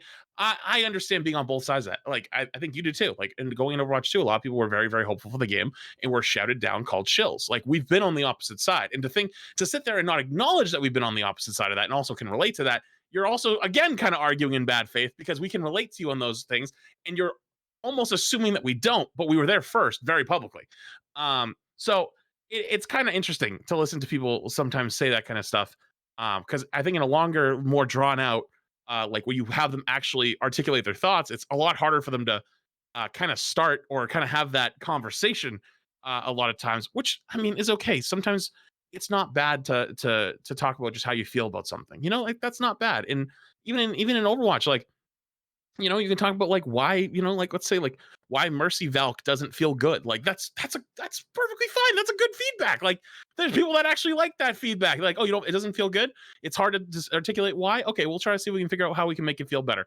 Like that, those types of things can be good. But to try to like police and go after other people's stuff off of pure emotion and feeling because something is like happening to you or someone else that is of that crowd is doing it to you, that, I'm not saying that their thing is okay, but you're also no better because you're doing the same thing. So like, it's almost like if you were bullied in you know, when you were younger, then you start bullying someone else because like, I don't know, like it happened to you, so now like you do it to someone else. Like, it's just kind of like, it's weird. Why are you doing that? You know what I mean? So I don't know. I think there's insane sentiments behind the idea of creators like destroying the game, because if the game was good, it would be fine. And also, you have to understand that creators are gamers and they're players. Like, we all been playing this for like years, and you think that they don't want it to succeed, and to sit there and to argue sometimes like, well, you know, you're killing your own views and stuff like that. It's like, dude, why do you think that is? Like, like in your perfect world, it would be better for us to sit there, smile, and chill, because in the long run, then everyone's going to think the game is good. You get more views, and everybody lives in happy land and makes more money. No, that's dog shit. That's stupid. And to sit there and to argue that is so weird. Why do you argue that way? I don't understand, because then your original argument falls apart of like, oh, you're killing the game.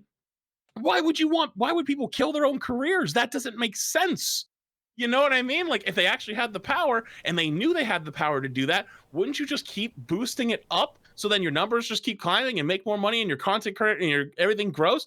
But that's not how it is, because people are also gamers that have their own feelings, and they also want to hold things accountable, and they reflect public opinion in a lot of ways. Not always, not everything is going to be perfect, but there's a lot of times where sentiments are echoed from the community. And not saying it's going to be always the same thing, because there's always two sides to every story.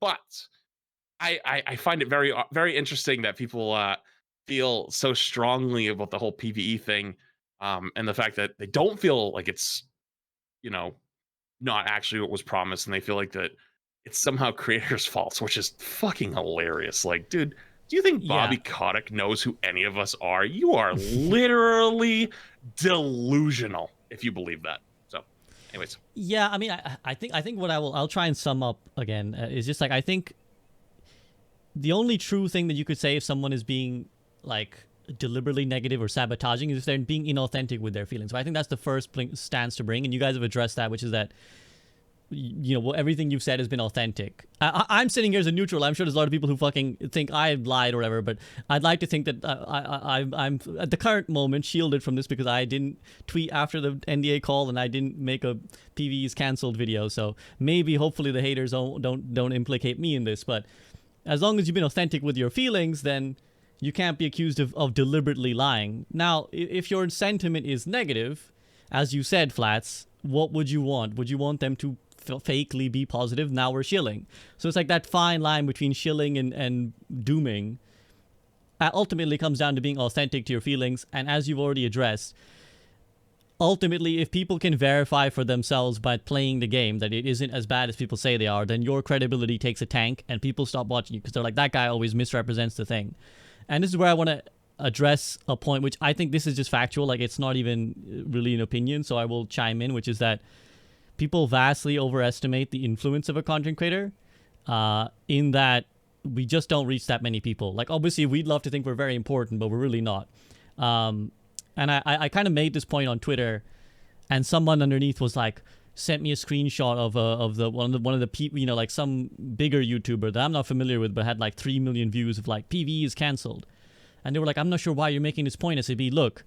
And I kind of laughed because I was like, you're actually just proving my point, my guy, because Overwatch, according to their own data, Overwatch 2 has had like 30 million players, and Overwatch 1 had like 50 plus million. If the biggest news in the history of Overwatch 2, one of the most watched videos, can get a maximum of 3 million views in a game played by 30 million, that's less than 10%. I said 80% of people don't watch content. That's 10%. So either you're really dumb or you're doing my point for me. Like, either you can't do maths or you're making my point for me, which is that, like, if one of the biggest news, and all these big videos you can go check on YouTube right now, they're like 1 million, 2 million, 3 million max. And I must point out that you don't have to be playing Overwatch to watch a video about Overwatch. That is some of the people in the video who did not necessarily ever boot up Overwatch. They were just curious because their favorite YouTuber or their general interest in gaming caused them to click and watch the video. Someone can duplicate the view as well. So if that's the percentage we can reach at the absolute apex news that you could possibly want to watch about Overwatch, that tells you that, like, 80% of people have no fucking clue what Flat said, what Freedo said, what Stylosa said, what Asmongold said. They just log on, they played Overwatch one time, they're like, yo, this Moira change is kind of lit, but the rest of this is kind of shit. And then they log off, like, that's it, right? They might watch one video every now and then. They might tune in every now and then to be like, oh, let me watch a Karki video, see what changed. But yes, content creators can most definitely influence. I think it would be undeniable to say they do influence some people, but they don't. My genuine belief is they cannot sway vast amounts of public opinion because they just don't reach that many people. Like, they cannot keep the sentiment of a game away if everybody thinks the game is good, as Diablo has proven. Despite whatever atrocities that Activision Blizzard may do, Diablo has continued to succeed no matter what negative sentiment people have had. And as long as they're authentic, that's the really important part. Because if you're inauthentic, if you're like, oh, I believe PvE is cancelled, but then you're like, secretly you're like, no, I don't. People can tell, and that usually follows. Like, there's very few, like, YouTube kind of already had the clickbait apocalypse of, like, back in the day when clickbait, like 10 years ago, clickbait was like a genuine, much more common thing in articles and everything. And YouTube kind of did away with that because they realized that, like, one of the most, for those just, again, who may not have any insight, one of the most important metrics of YouTube is, like, watch time. So, like, people think that just clicking in a view is, like, that's it, the creators got their job. But, like, if people click and then watch 5 seconds and instantly click away, YouTube hates that. Like, YouTube is like, wow, people don't like what you're putting out. This is, like, a bad video. And it will stop recommending that video to people because they didn't sit and watch. Because if you lied, if you were like, PvE is dead, and the first, like, 5 minutes, you're like, actually, it's not really dead. I kind of made that up. But keep watching. YouTube is like, this is a shit video. People felt lied to. We're not going to show this anymore. So if videos keep getting views and the creator is being authentic, again, they're being authentic to themselves. They're saying what they genuinely believe. And people keep watching. That means because people agree with what's being said. Or maybe they disagree and they're interested in the take. Either way, I think the argument that it's A, disingenuous is in itself disingenuous, and B, that I think that it could have affected the outcome of Overwatch's reception, I think, is also just out of touch with reality. The facts of it, that it just they can't. No matter what, no matter how important I may wish I was, I'm just not. So I think that addresses that. Do you have anything on this note, fellas? Because we've gone on about it for a while, but I think it's a trending topic that maybe should have been addressed.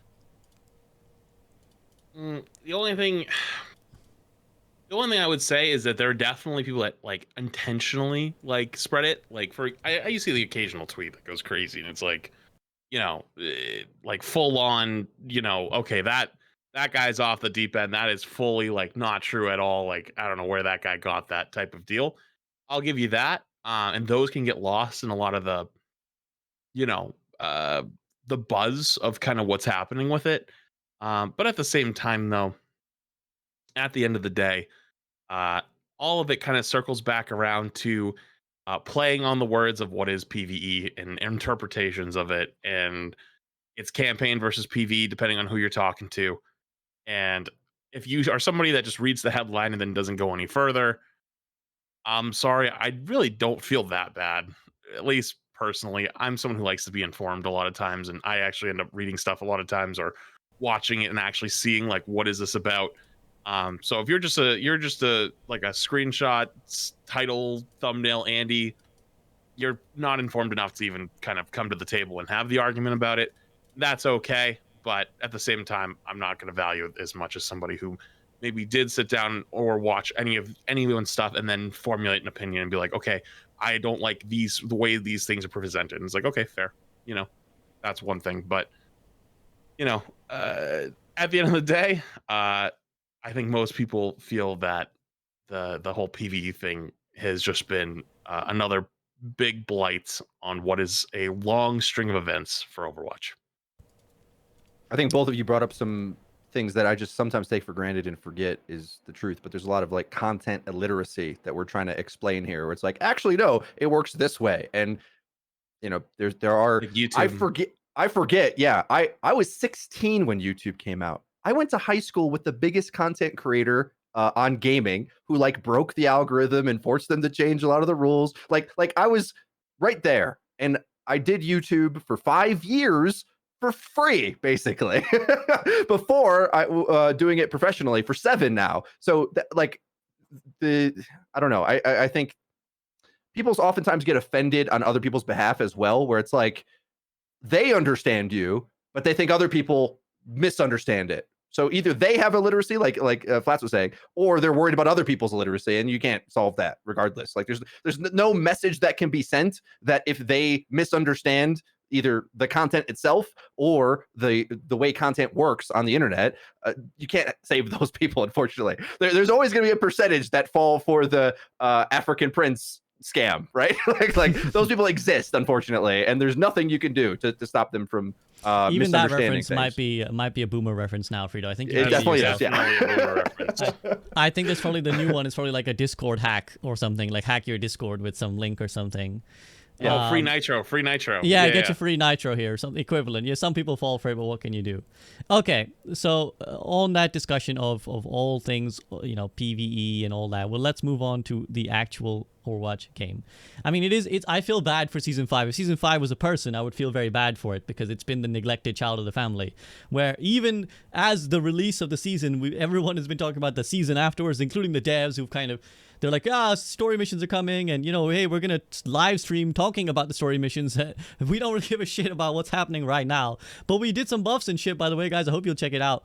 And the quest watch is out and everything. Let's start first and foremost with the actual changes that they made to the game, because we are PvP players first and foremost, and they made some changes. So I'm gonna quickly read them out, and guys, just chime in if you have any like strong sentiments on them. So the first change: Junker Queen, temporary health reduced from the shout, and ultimate cost increased for her rampage. Any strong feelings on Junker Queen? Thumbs up from Flats. I think Queen's just such an interesting character because the output she has at GM is so different than the rest of the game, and it's such a impossible thing for the devs to balance. And a good change, but I think she's just always going to suffer from the problems of being this like extremely punishing skill curve hero to fit, because I personally don't like when they overbuff a hero that's been absent, and then in all my games I saw Junker Queen at the end of last season. I was like, it was so boring to me, man. That's my least favorite kind of meta, where it's like so obvious that at my skill tier, one hero is the best, and that's just the game now. I think other creators, maybe even I think maybe I might guess Flat's opinion on this. Maybe don't mind a rotation of some metas, but to me, this just I don't know. It makes me lose faith in the competitiveness of the game. I just get bored, and I'm like, because I know it's going to change. It's kind of the point. It's like, are we working with a game system where I can understand and figure out all the nuances, or are they just going to change the numbers again? And this is one of those situations. So I'm optimistic. The answer is hero bans, of course, is what it is. And if we're getting team queue, if eventually tournament mode, I think draft mode might eventually rear its head. And so I just bite the bullet on these kinds of boom bust changes and just realize that it's an impossible problem for them to solve. Because how do they make Junker Queen viable for a meta rank player when so many tanks Ramatra cycles 3 layers of armor health and just sort of stands there? It's like, how do you balance that? It's not possible to make those even at all skill tiers, and no other game would expect to. Yeah, I mean, personally, I'm not a fan of arbitrarily changing the meta by buffing people. I mean, I think they said themselves she went from the least pick to the most pick, which, like, something fucked up at that point when you make that kind of buff. So Masters Plus, I think they said, or is it GM? I can't remember. I think at GM she was definitely like the most effective or whatever. But yeah, like, I mean, she was definitely much higher pick in every rank. So, I mean, I personally would rather a hero just be balanced, and I think Junk Queen is a very skillful hero. Or at least was until the Giga buffed her, then it kind of became free. Can I ask you guys a question? Okay, go ahead, Vlad. How much tank do you guys play nowadays? Not as much as I used to. But then again, I don't play as much Overwatch as I used to. I think this is why you guys have this opinion. I'm just saying, like, tank is probably the most miserable it's ever been. I agree. That's why I don't agree. play it. No, I agree with that too. Yes, but I play with my friends. Point. That's why I actually disagree. I think that the artificial inflations of numbers to change things up is actually the future of Overwatch. Like, that's how the game will become enjoyable. I think you need to pick up the speed of patches. I don't think once a month would work because it's too long. You'd have to get closer to 2 or 3 weeks for that to actually work. But unfortunately, what the meta is in ranked gameplay, now you'll hear pros come in and be like, well, that's not different environment. Even in like mid to high top 500, the meta for tank players is just you're constantly swapping, whether the enemy tank is counter swapping you, or now the DPS counter swap you, or the supports counter swap you.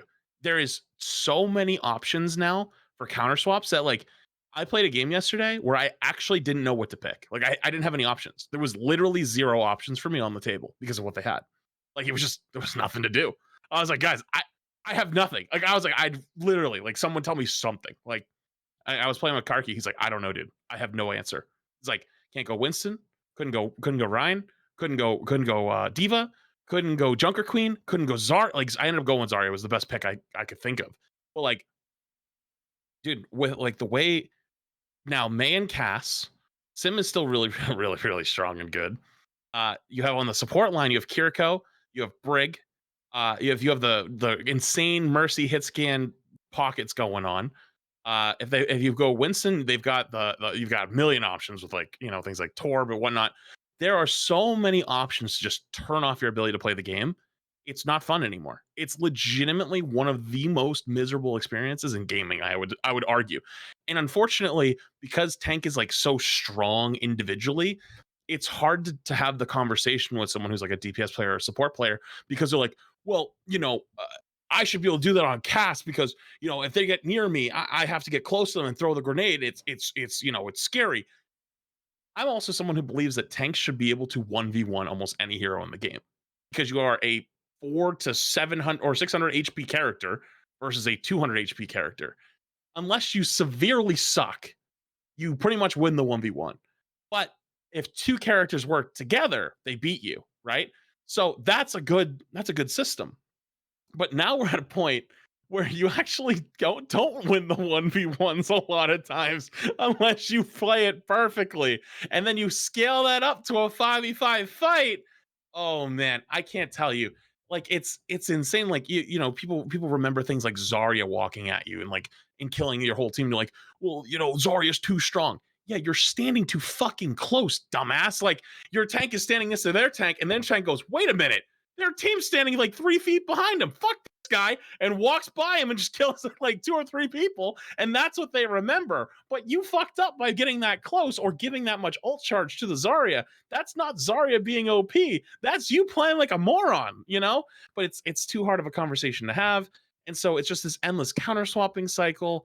And you know, I wonder. I think honestly, this and I want to say this balance team has done a lot better than the old balance team, like leaps and bounds better. But I think they are severely struggling on how to balance tank, and either they don't have a good philosophy for it yet, or the philosophy is flawed, and I'm not sure which one it is. I think a few podcasts ago, I described it as like returning to Overwatch 1. Little did I know how true that was going to be with the CC. I think I agree with everything you just said. Tank's miserable. I think we just maybe again disagree on what they should do about it. I don't know if Junker Queen being giga buffed a season helps any of the things you're talking about. Basically, so in high level it does though, because you know what to pick. Like everyone picks Junker Queen, and there is no better option. So like yeah, they will try to counter swap you, but you're all like that is your best pick. That's your go-to, and you play Junker Queen as best you can, and they play Junker Queen as best they can, and both teams kind of have to like work around the Junker Queen and also work to fight against the other Junker Queen instead of the endless counter swapping battle. Does that make sense? So I think what you're saying is like it's more skill based if there's a clear Giga tank, as opposed to now you're just scared tank boy who has to run from the bullies of the 100 counters in the game. So yes, I understand that point. I don't like mirror metas is the issue, I think.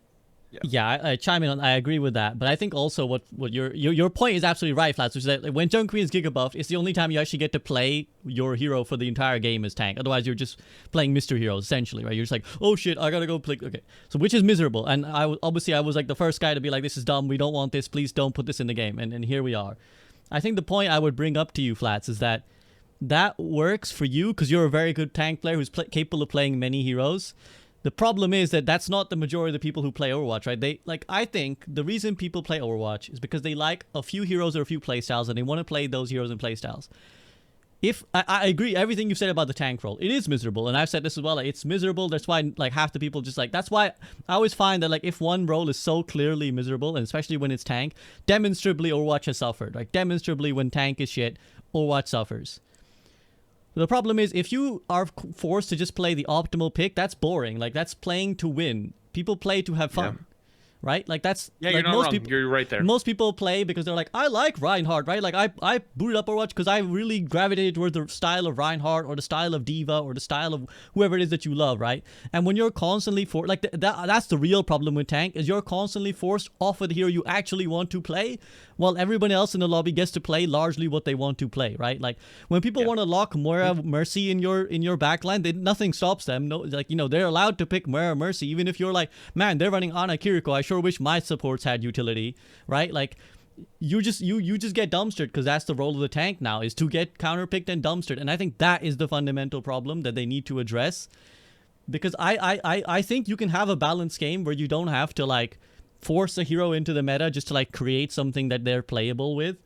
The problem is I don't want to be too doomer, but I'm gonna say it now that we're here. I think the fundamental problem, that the reason why I've lost so much faith in Overwatch is not even because of the PvE, because I think you can come back from the PvE being mediocre if the PvP game is still good. The reason I the fundamental reason I've lost faith in Overwatch is because I think they just want to encourage as many free wins and cheesy, easy ways out to win a game as possible. And I think the counter picking is all part of that. I think like we scroll down a little bit to the May cast changes. It's like the problem is the philosophy. I know this argument comes so many times. I've exhausted myself having this argument so many times about counter picking is not a skill. And the people always come back to me like, well, game knowledge is a skill. SCB, game knowledge is a skill.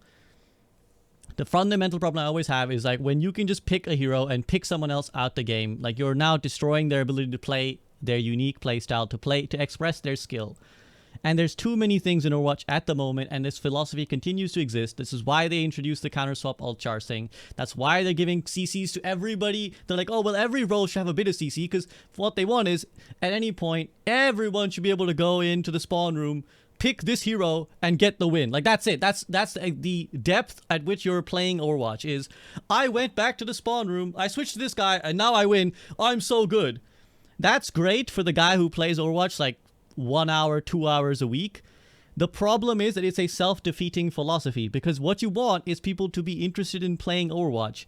The longer they play Overwatch, the more they become victims to that than they are beneficiaries, right? The better you are, the more likely you are to be the one getting counterpicked. The more impact you're having in the lobby, the more likely everyone else is incentivized to run into the spawn room and be like, that guy's the one who's the problem. Let's just make his life miserable, force him to not play the hero he's good at, and like pick the most inoffensive hero that's the most resistant to crowd control or anything that we need. And then then we can play the rest of the game. So the problem is a self-defeating cycle in Overwatch. It's like it's a built-in loop that causes it to fail, which is why I truly believe this is the clarity I was talking about that I can see now. Because I played Apex Legends for like a week, and it's like the rank system they made is literally the worst rank system I've ever seen. Oh, it is like so the most dog shit dumb rank system I've ever seen. And yet, there's still like double the people playing Apex Legends at the start, going by stream numbers, compared to the start and launch of a new Overwatch season, compared to Apex Legends' worst rank season ever by every person's like estimation, and including mine as someone who just hopped in. Because no matter how bad their rank system is, you still get to play Apex Legends. You get to play the fundamental game loop that was promised when you downloaded Apex Legends. It was like, okay, what's this game? I drop, I loot, and I shoot stuff. All right. You still get to do that. Yeah, there's ratting. There's a lot of people ratting. But that doesn't change. You still get to play Apex Legends. The problem with Overwatch is they're like, Apex or Overwatch, our world is unique and diverse, and go relate to a character and pick that character and roleplay that character if you want to. Don't you love Winston? He's a funny little silly little guy. And exactly, the hero fantasy. And then you actually boot up the game. You're like, let me play the funny little guy. And then they're like, oh, well, I'm going to pick Diva now, run around, chase you. This guy's going to go Reaper because everyone's like, they've got a monkey, we should go Reaper now. And then he chases you around the map. And then they go Brig. And then they go Ana. And they go and they're like, make your life miserable. And so you don't get to play the thing that they were promised to play. You got to pick either, if you're a tank, you got to play Counter Swap Simulator, or you just got to play the like default, let me pick whatever counters them the most. And that's the problem. As long as that remains, as long as your goal is just to counter them, you're not playing Overwatch. You're just playing stop them Overwatch. And that is, I think, the problem that I see when I see these patch notes and I'm like, why are you giving this guy a homing hack missile? Why is this person body shotting 200 HP targets with just holding left click? Like, you know, like, why are we giving people free win buttons? Anyways, that was a completely unplanned rant, but I'll let you guys. It sounded like off. at the end you came over to my side. I'm not gonna lie to you. Like, what? You just giga buff someone? Well, yeah. I mean, that's a temporary solution, though. Like, I think there needs to be a permanent solution. Like, the temporary solution is giga buff someone and, like, okay, they're playable. But the truth is, the devs need to change their philosophy. It's like, they need to recognize that what they're doing is just, like, bad. It's another classic short-term good, long-term bad, right? Because in the short term, it means you log into Overwatch and you're like, I'm having so much fun picking Cassidy and winning. In the long term, when you're the one who wants to pick, like, I don't know, Pharah or something, and then they're like, I just picked this and won. Then you're like, oh, well, that was kind of miserable, wasn't it? That was kind of shit, wasn't it? Actually, Pharah's a little bit of a problem, so bad example. But you get what I mean. So, like, that's my, like, yeah, you could, if you wanted to temporarily keep solving it, you would just keep giga buffing a tank, and then someone will play tank for season. But the problem is that, like, if you're not inclined to win, and you're not inclined to play Junker Queen if they buffed her, then you're like, oh, well, I guess I don't play the game then. So it sounds like, though, you want, so a little bit at the beginning of the argument is like, you know, it's mostly a high-level problem, you know, at that point. It's like people want to play the characters they want to play, but they also want to win, which it sounds how, like, we're in the problem we're at right now, is because they want both. So, like, everyone has, like, a bunch of buttons to fight things so they can still play that character. But at the same time, though, I feel like a lot of the casual players, like those people who just come on and play for an hour or two, like you said, a lot of them don't really read patch notes. You know, I remember a long time ago, I was told that, like, the dev blogs and stuff, like, they don't get nearly as much traffic as you think they do. True. You know, it's mostly like just like creators and like really hardcore people. And then, like, honestly, the videos probably go way further than anything else. But it's very interesting to hear that because like I agree with you on all of it. Even that it's just a temporary solution, but I don't even know what an actual solution is at this point. Because it seemed like we had a good one with just like removing CC. Removing the CC, you know, going into Overwatch 2 felt really, really good.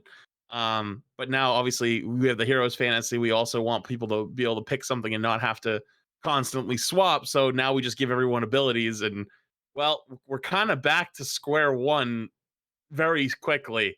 And instead of using we're just trading out wording. We're trading out one of the few things in this world that pisses me off more than anything is when people try to be technical with wording, you know, and it's like we've exchanged what we call crowd control for either soft crowd control or slow. Hindering like, or those are slowing. the same fucking thing.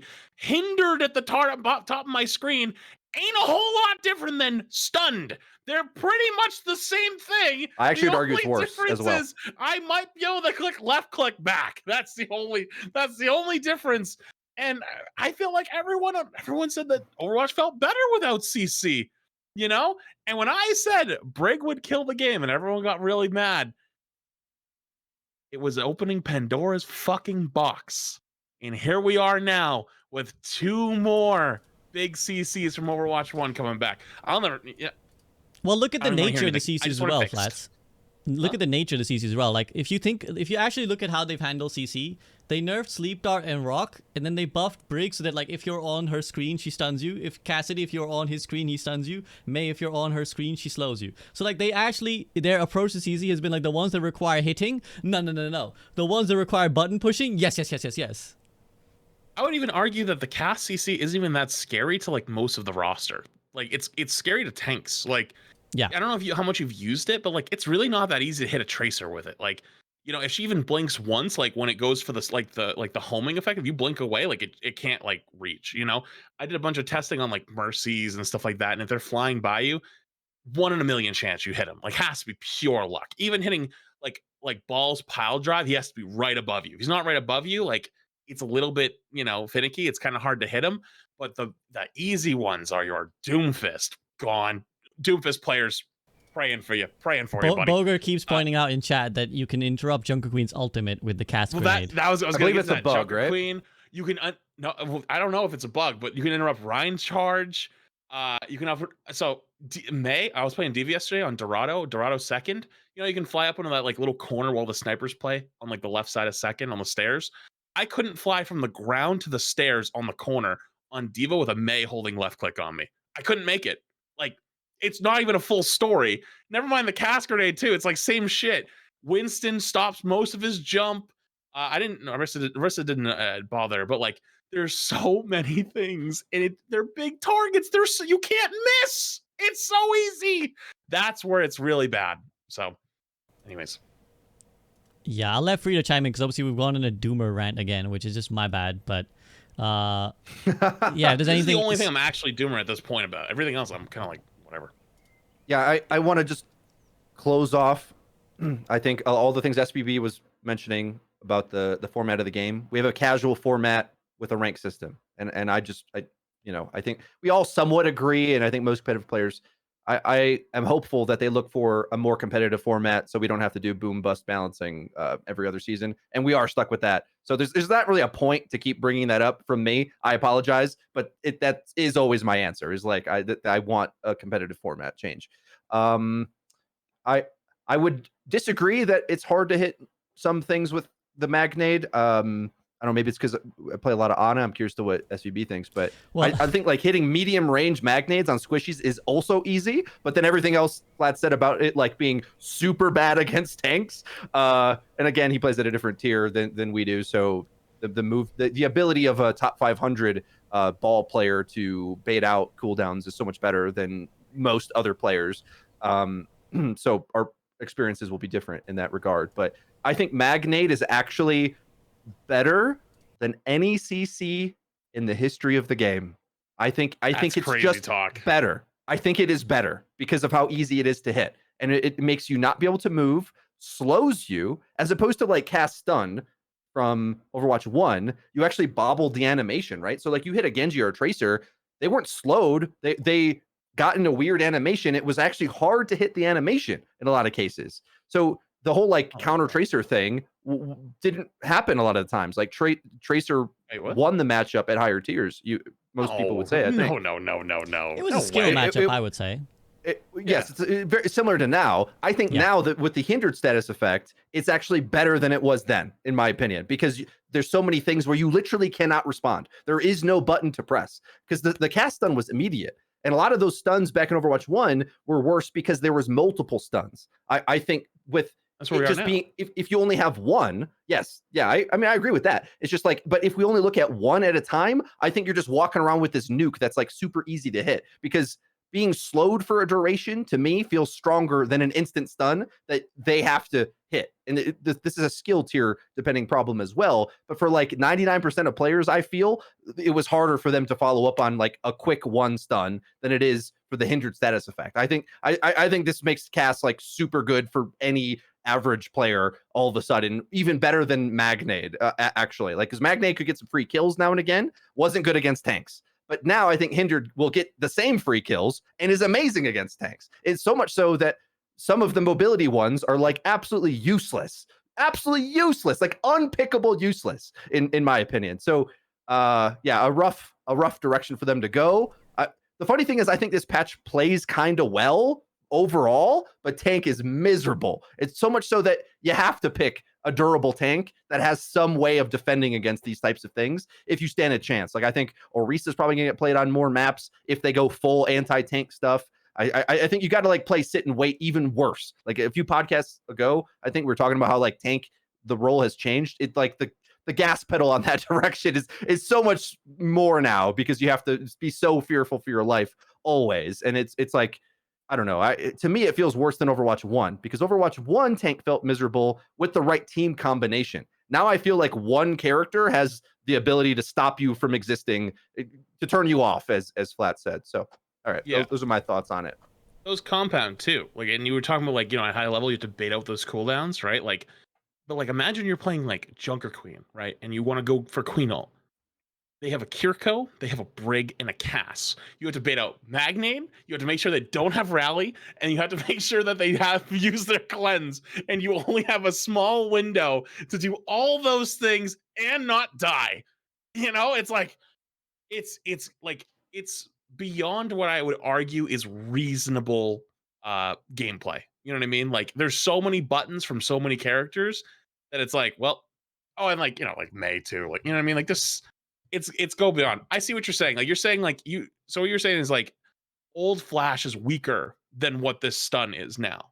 You think the new stun is stronger than old Flash, right? It's hard to compare because there was 2 tanks then and all this, but like I think the game is more deathmatchy, it's more 1v1, and I just think in more cases, more things are actually screwed against Hindered. That it's always good. Whereas it depends on what era of the game we're talking about as well, but like, so you could fan the hammer stun, fan the hammer roll, blah, blah, blah, blah, like tank dump eventually, so maybe that was better against tanks. It kind of depends what we're talking about exactly, but I think the point is, if it's even like a debatable, the whole like soft CC, it's still a PvE, it's just a soft CC, not really a CC, just stop gaslighting me. Like I don't know what CC is, like it's the same thing, and I would argue worse. It doesn't really matter to me. Like the fact that it's even comparable is like, we just went around in a big circle for nothing. That's what it feels like with so many things of the game, and particularly as well after the PvE thing, we're going back full circle with you know, as Flat said, the Brig changes were I guess an omen of things to come, and the more they add and the more you can freely pick whatever you want. You can build these comps that are just like insta stun everything, chain stunning. Now we have everything has a stun now. You can pick 5 stuns if you want. That was part of the problem in Overwatch 1 that you were trying to get rid of. I thought that's why we had to do all these other changes and overhauls. Like I don't know where they're going, man. Well, again, it's like that. It's like they started with the philosophy of, well, we're removing crowd control, and then it led to people being like, wait, I can't kill the tank. Let's be real. That's kind of what happened. People were like, wait, I can't kill the tank. That is what happened. And then they were like, well, every role needs to have crowd control so that they can stop the tank. And that's the fundamental issue, is that either it seems that the Overwatch is wrestling between the philosophy of like, let the tank play the game or completely obliterate the tank. And when they let the tank play the game, the other roles complain that the one tank is too powerful. And when they don't do this, then the tank is just miserable. So I will add to Freedo's point. I think the effective threat of the flash of the Magno grenade is like longer than the flash, because like the flash was like throw and it exploded and it was done. Whereas like the Magno, I think what Freedo's talking about is very more applicable to the outside of GM ranks as well, because like you can accidentally hit the Magno bang. Like you can miss quite generously and accidentally hit the Magno bang. And I'm currently playing Tracer, so it's like I've had some hilarious. Like I only played like 1 day of Tracer because I'm like one tricking Tracer for 7 days now, and I've seen some hilarious like chasing me around, finding me around these areas like Magnos that like they still be doing that. So it's just a very frustrating ability, but I think a lot has already been said on that. I want to quickly point out actually that someone has alerted me that there's an update to the the blog that announced the PvE pricing. There's an update at the bottom of that blog that says, update Friday, June 16th. In order to deliver the best possible experience for the new Hero Mastery mode, we are postponing the launch of the mode to our Overwatch 2 Invasion mid-season update in September. Thank you for understanding. So the Hero Masteries Wait, so Hero Masteries pushed back?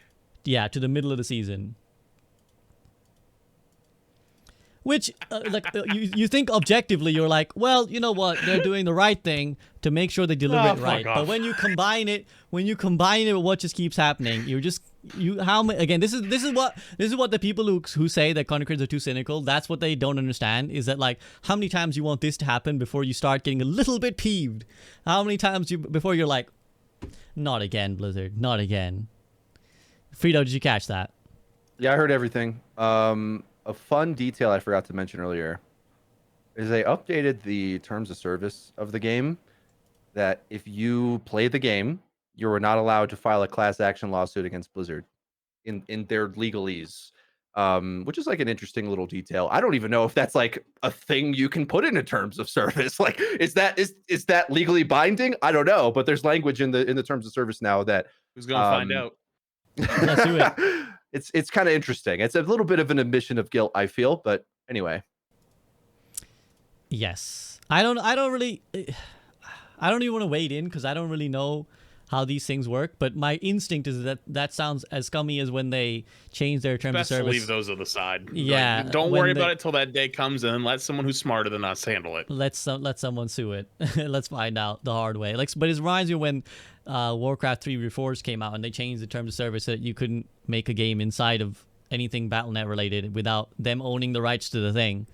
So it's like dystopian classic stuff. Didn't they do that to Fortnite? Didn't they like DMCA like Fortnite maps that were like COD maps or something like that? Or was it Roblox or something like that? Thought they did. It's just another classic sad corporate dystopia that we live in. But anyways, speaking of dystopias, this one Roadhog buffs. Now amplifies healing received by 50% for 2.5 seconds. How do you feel about this? Battery to generator for ult. Useless hero in the CC meta that we have. Absolutely useless. Just an ult bot. You just farm your ult. That's all you do. I think like Cass and Mei were already like good matchups against him, and because they have anti-tank, you pick a tank that can be anti'd by abilities. It's like good luck playing Hog. Like the funny thing is about this whole like counter picking meta thing that we're talking about, with them leaning into it, it's like the wrong heroes are so destroyed now. It's so much worse than I could even have imagined, in my opinion. Where like if they have one skill on their skill tree, if they build for DPS I counter tanks by just throwing a instant attach cooldown onto them, like good luck. And it's not even that Hog has an escape ability. That's just how good some of these things are in general, like just slowing him down. And I kind of walked away when we're still talking about Cass, but like the fact that Cass, who's a medium range, and they buffed the range on it as well, hit scan, also has a like flex DPS ability, in my opinion, of a disable at all, like a hack, that it explodes and it's easier to hit. You whip it out. It like hack, you have to cast for a moment and can be interrupted by some things. Kind of a corny mechanic in general. I look forward to her getting reworked, but like at least that has like limitations to its power in a way where she doesn't have like this hit scan that can shoot at range. Like I'm like flabbergasted how okay we are with Cass being as strong as he is. And we kind of just switched from like Widow being this god tier DPS on some maps to like Cass controlling such an outrageous amount of the game. So That's my answer to Hog. Is my point where while maybe you don't have the stun like back in the day to take him out a breather, but you already were poking his head down. You've got like so many options as DPS to make Hog's life miserable, so that if you're not like a super Hog specialist, like good luck playing him. And if things are going to be this harsh in counter picking, why don't we just have a format that mixes it up? Anyway. Okay. Then the sneak buff rather to Genji, the accidental buff of extra ammo. I guess Genji players rejoice. Good job. Let's talk Hanzo Widowmaker changes, because these are like the quote-unquote sniper changes. I mean, the Hanzo changes are not really actually big changes. Like the Sonic Arrow they're nice. Like the Sonic Arrow change is nice. Yeah. The 250, the 125 to 120 is like negligible, because like I actually don't like it. Because I feel like what we're saying is May. Well, yeah, it's like he'll have a harder time against May and Reaper. It's not even that much harder, to be fair, but I kind of like that a skill shot hero can battle these like resident sleeper heroes from just running over your team. Like, I don't understand why we looked at that interaction and we were like, oh, a sniper shouldn't be able to win this battle if he fully charges a headshot. Like, the logic doesn't really pan out for me. I will say, why does Reaper have to be even easier? Like, I love Reaper. I play Reaper. I also one of my favorite Reaper. Characters. But I will say and advocate for the Reaper gods out there is that like it's just kind of like you lose at every range is the problem with Reaper. It's like you lose at long range, you lose at mid range, you lose at short range. Because like if you have like your time to kill is so much longer than his time to kill. Like he just has to hit one and you're dead, and like you have to like hit all your shots in that time. So I mean, I don't think this really makes a difference. Again, Arg was like, this makes no difference. I think Hanzo's the best sniper in the game now. Like you just punch them afterwards. It's a big deal. Like you go same thing, right? So it's like I think he's S tier, is my opinion. As well, with Widow being nerfed, that's part of the reason why I put him in S tier. Because he's still decent at that job, at that medium range. He can fight Cass, and Widow isn't really that viable at longer ranges. He has the longer range now. So on some maps, she might be able to insta-kill him, but because Widow is such a specialist now, Hanzo reigns supreme. The balance of this patch is like super severe, in my opinion. This one, let's get this one out of the way, because this is... I mean, we've been talking a lot about the main cast changes, because I think those will affect like a lot of like the majority of like your average games. But on these certain maps where Widowmaker was a thing, this is genuinely a big shakeup, and I saw many a hit scan player cry many a tear over this patch note, which is that Widowmaker now, her scope shot has a significantly lower fall off. Like it just comes in sooner.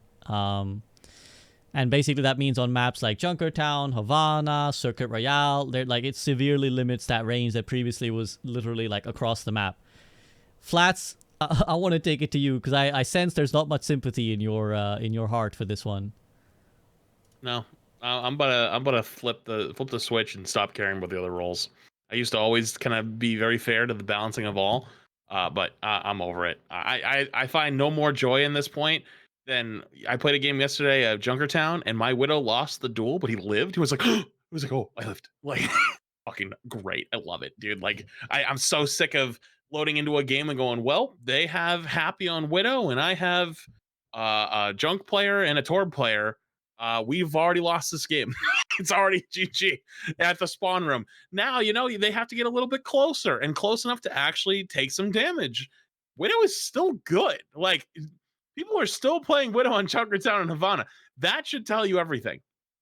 The only difference is now, instead of playing in the back corner room of First Point Junkertown, where like you are so far away, you need binoculars to see them, they now have to play a little bit closer. And now they're a little bit more vulnerable and a little bit more, in a bad spot. When you're playing defensive Junkertown, right? Like the Widow always swings wide in like that one spot, like towards coast. She can still do that. The only difference is now she can't headshot the people that are coming back from spawn and kill them. She can headshot everybody on the stairs, though, and kill them. That's very reasonable. That's not crazy. I think it's actually a really, really nice change. And we should monitor it and see if she needs like anything different. But I think it gives people a chance to fight back, because she didn't really have like drop off like she did, but like, come on, let's be real with ourselves. And all the other characters that are not snipers fighting against it, you just didn't have a chance to kill her. Like, she was out of range. Now, with a small adjustment, to your play style, you can actually get close enough to like do some serious damage and threaten her out. And I think it's good. Like, Yeah, obviously they're not a sniper, but at the same time, people don't argue that snipers in Call of Duty are the same way. Like people run around quick scoping back in the day. Like, you'll figure it out. You'll play a little bit closer. You'll be fine. You don't have to be back in Narnia. Freedo, how do you respond to the charge that A, they're nerfing this very skillful character, and B, that these progressive hit scan nerfs have allowed the flyer heroes to be a lot more problematic, namely Farah and Echo? Good, I play them. Thank you. Yeah, projectile master race. The playability of the game goes up with the Widow nerfs, to be honest. It's like a sad sacrifice that has to be made for balance. And I mean, I try to tell you so, that it would be better to be able to pick maps and have map drafts or hero drafts, but we can't have that conversation. Instead, we have to expect balance to solve these problems. So I think what I'm a little afraid of is like Widow just not being an option for 99% of players. That's kind of the sad bit of it, because the range nerfs are to the point where Widow can't control the map in the same way, and I haven't fully kind of recognized what this means, but there's just a lot of positions and spawn traps which were oppressive, but were like key to her being able to control the map. And then once the enemy flankers and flyers and whatever gets on the map, then all of a sudden she just wishes she was any other hero. And I wonder, like, so I've felt that she's still good so far, but I wonder with if enough time and we really understand her limitations, we'll just be like, it's just not worth it. Perhaps that won't come. Like it kind of sucks that a really difficult skill set has to be toned back in its performance in game to modify for how good people are. Like when the game first came out, there wasn't that many good Widow players actually, like as there are now. It just feels like as time has gone on, the percentage of players that have really good aim on this hero is just like you see them in every lobby at like a lot of skill tiers, honestly. So to that degree, you still see her get kills, but I just think like she might not be the right macro pick ever, potentially, if with enough time and enough adjustment from players understanding where her limitations actually are. But whatever. The game plays better, I think, is the truth. So too bad. Are you ready for like an actual hot take? It's gonna get some very mad hit scan players on me. They're not gonna be happy. Here we go. People say Mercy is like a skillless hero because she only has a very narrow skill sets, right? People are like, well, Mercy should never be as strong as Ana because for all the positioning and the tactics that you need for Mercy, you need to do all that plus shoot as Ana. Widowmaker is the Mercy of DPS players because the skill set that you need is very limited. It's aim. That's it. For the other heroes, you got to position, you got to find the range, you got to find your cooldowns and manage them properly. Before this nerf, Widowmaker was the Mercy equivalent. You just needed to sit back and aim. That's it. You play fucking Kovacs. It's a skill, but it's one skill. So if you believed that, like, let's say Mercy was a very limited set of skills, so was Widowmaker. And now she actually has to play the game. So I agree with you, and I'll give you an even, like, super outrageous example. As bad as I said Cass is for, like, the way it's been balanced, that's more healthy than Widow on a Widow map in the situation Flats is talking about. You actually can do more as a player to interact with Giga Cass than you could if you weren't on the right role, if you just weren't on Widow yourself. If the enemy has a Widow and you have two flex DPS, then the game's just not playable. And, well, we had a lot of those types of situations in Overwatch 1, and Overwatch 2 is better because there's less of them. And this is another one that they've now removed, thankfully. I don't know what else they can do to make Widow fair and rewarding, but maybe her being relegated to the Mercy of DPS is not the worst thing overall, because a lot of the same things we'd say about Mercy is like, well, you get a Mercy on your team, you're kind of limited in what comps you can run and blah, blah, blah. And so, yeah, I like the comparison, and I think it's pretty fair and apt, and maybe that type of hero shouldn't overwhelm the game. Flats is laughing his head off right now. He's having a time with this. I understand. Oh, It's I know, fucking brother. funny. Like it's like Mercy doesn't take over a game. Widow takes over a game. You know what I mean?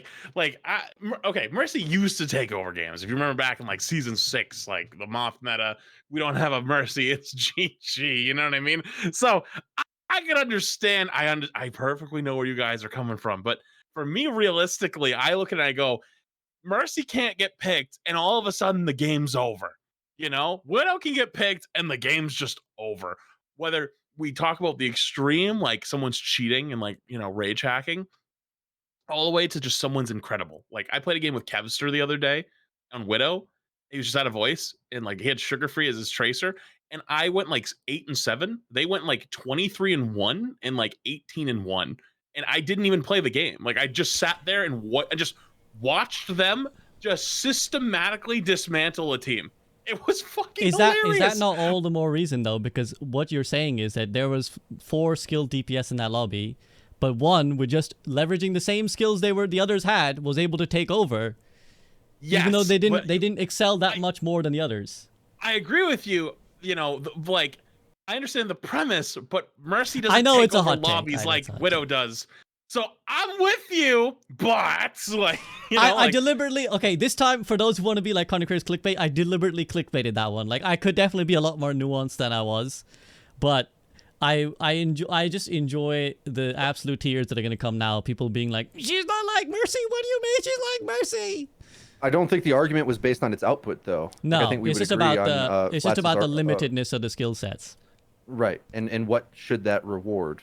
And well, because like if you are playing Cassidy, the shooting is the exact same thing. You're doing the same exact thing, but one of them has to position, the other one doesn't. So, an interesting thing that I don't know if the community is clued into yet, but on some of these Widow maps, I don't actually know, but the way like damage ant works, for example, on a Widow. So Mercy on a Widow is going to actually extend the effective range of the Widow as well. I don't know what the fall off of that would be. Like we've seen PMA Jelly's tweet, everybody has, I think, at this point, of the fall off ranges. But if you amp damage, that means as it scales down on the 50 meters is how far you can go without a Mercy. I don't know what it would be. I guess, is it 30% farther, somewhere in between that range? I'm not a mathematician, but anyway, like I think you can replicate some of the older range still with Mercy on the Widow, perhaps.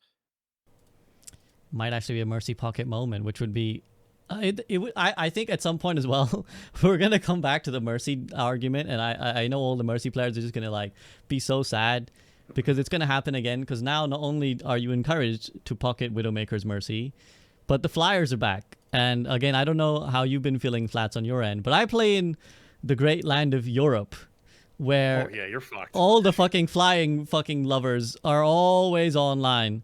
So when I was playing on my main, it was a Pharah. I'm not exaggerating. Like 80% of my games, there was a Pharah just taking over the lobby. So I think the hit scan players, where I might have baited them, but I'm not gonna try and win them over. They will argue that they were keeping in check a greater evil, an evil that's harder for the other lobby, the rest of the lobby to engage with. And are we going to have that conversation about Flyers? And probably, to be honest, Mercy and Flyers again.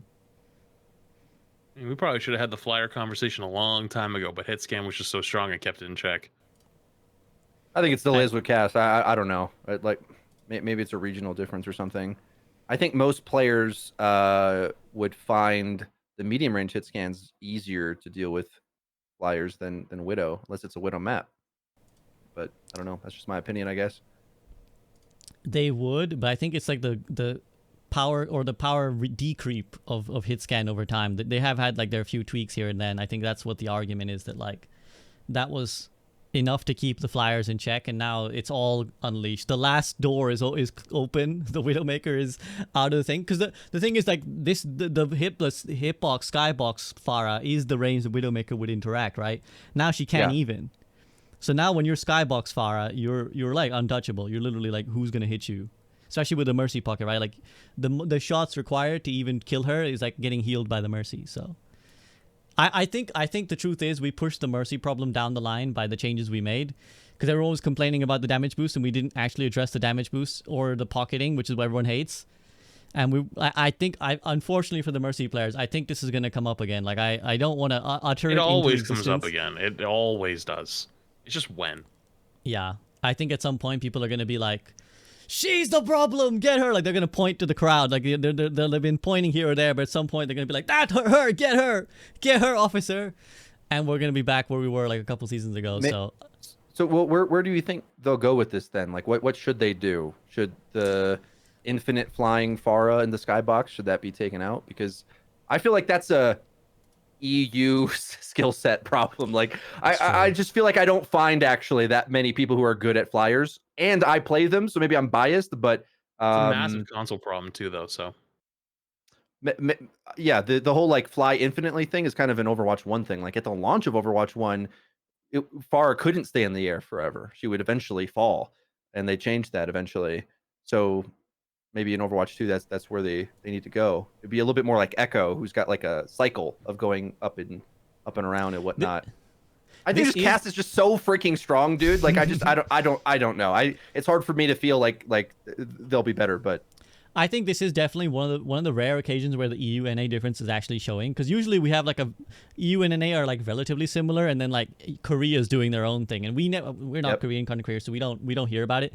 This is one of those things where it isn't just Yazin. Like EU just has at the highest level so many talented like flying hero players that it is like an actual difference of experience, like how the game. And I suppose this is what console players probably feel, as Flat rightly pointed out, is like, console players know that like, yeah, there's nobody fucking shooting that far out the sky. Like the game is getting taken over, and like there's nothing you can do. So I am curious how this will play out. Obviously, like there's less prominent EU content creators, so we might not make as much noise. But I think it's only a matter of time before Yazin floats his way over and starts rank 10 on every DPS. Yazin 1-9 is all on the leaderboard, and all of a sudden the conversation is gonna emerge again. I think he's been doing like a bunch of other challenges like on Ash and stuff, so he's not terrorizing at the moment, but I think when it starts happening, we might have this conversation again. And I think I don't know, to your question, Freedo, I don't know the answer. I think they do, yeah, maybe the stopping Far from flying infinitely is a potential solution. Outside of like rework Mercy, which is a very broad thing, then like I don't have the answer directly. Flats, anything to say before we talk on any of the other changes? I got nothing for you there. Okay. So this makes me think of like argument why I always am so bored with balance conversation, because what I want them to do is balance the game as a whole, but instead we balance based on small discrete interactions without anticipation of what the knock-on effects are going to be.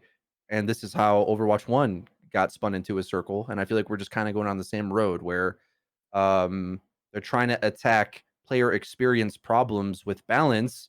And in a way, in some cases that helps, I guess, but it's not a catch-all solution ever. And so we're just always going to be chasing our tail on this.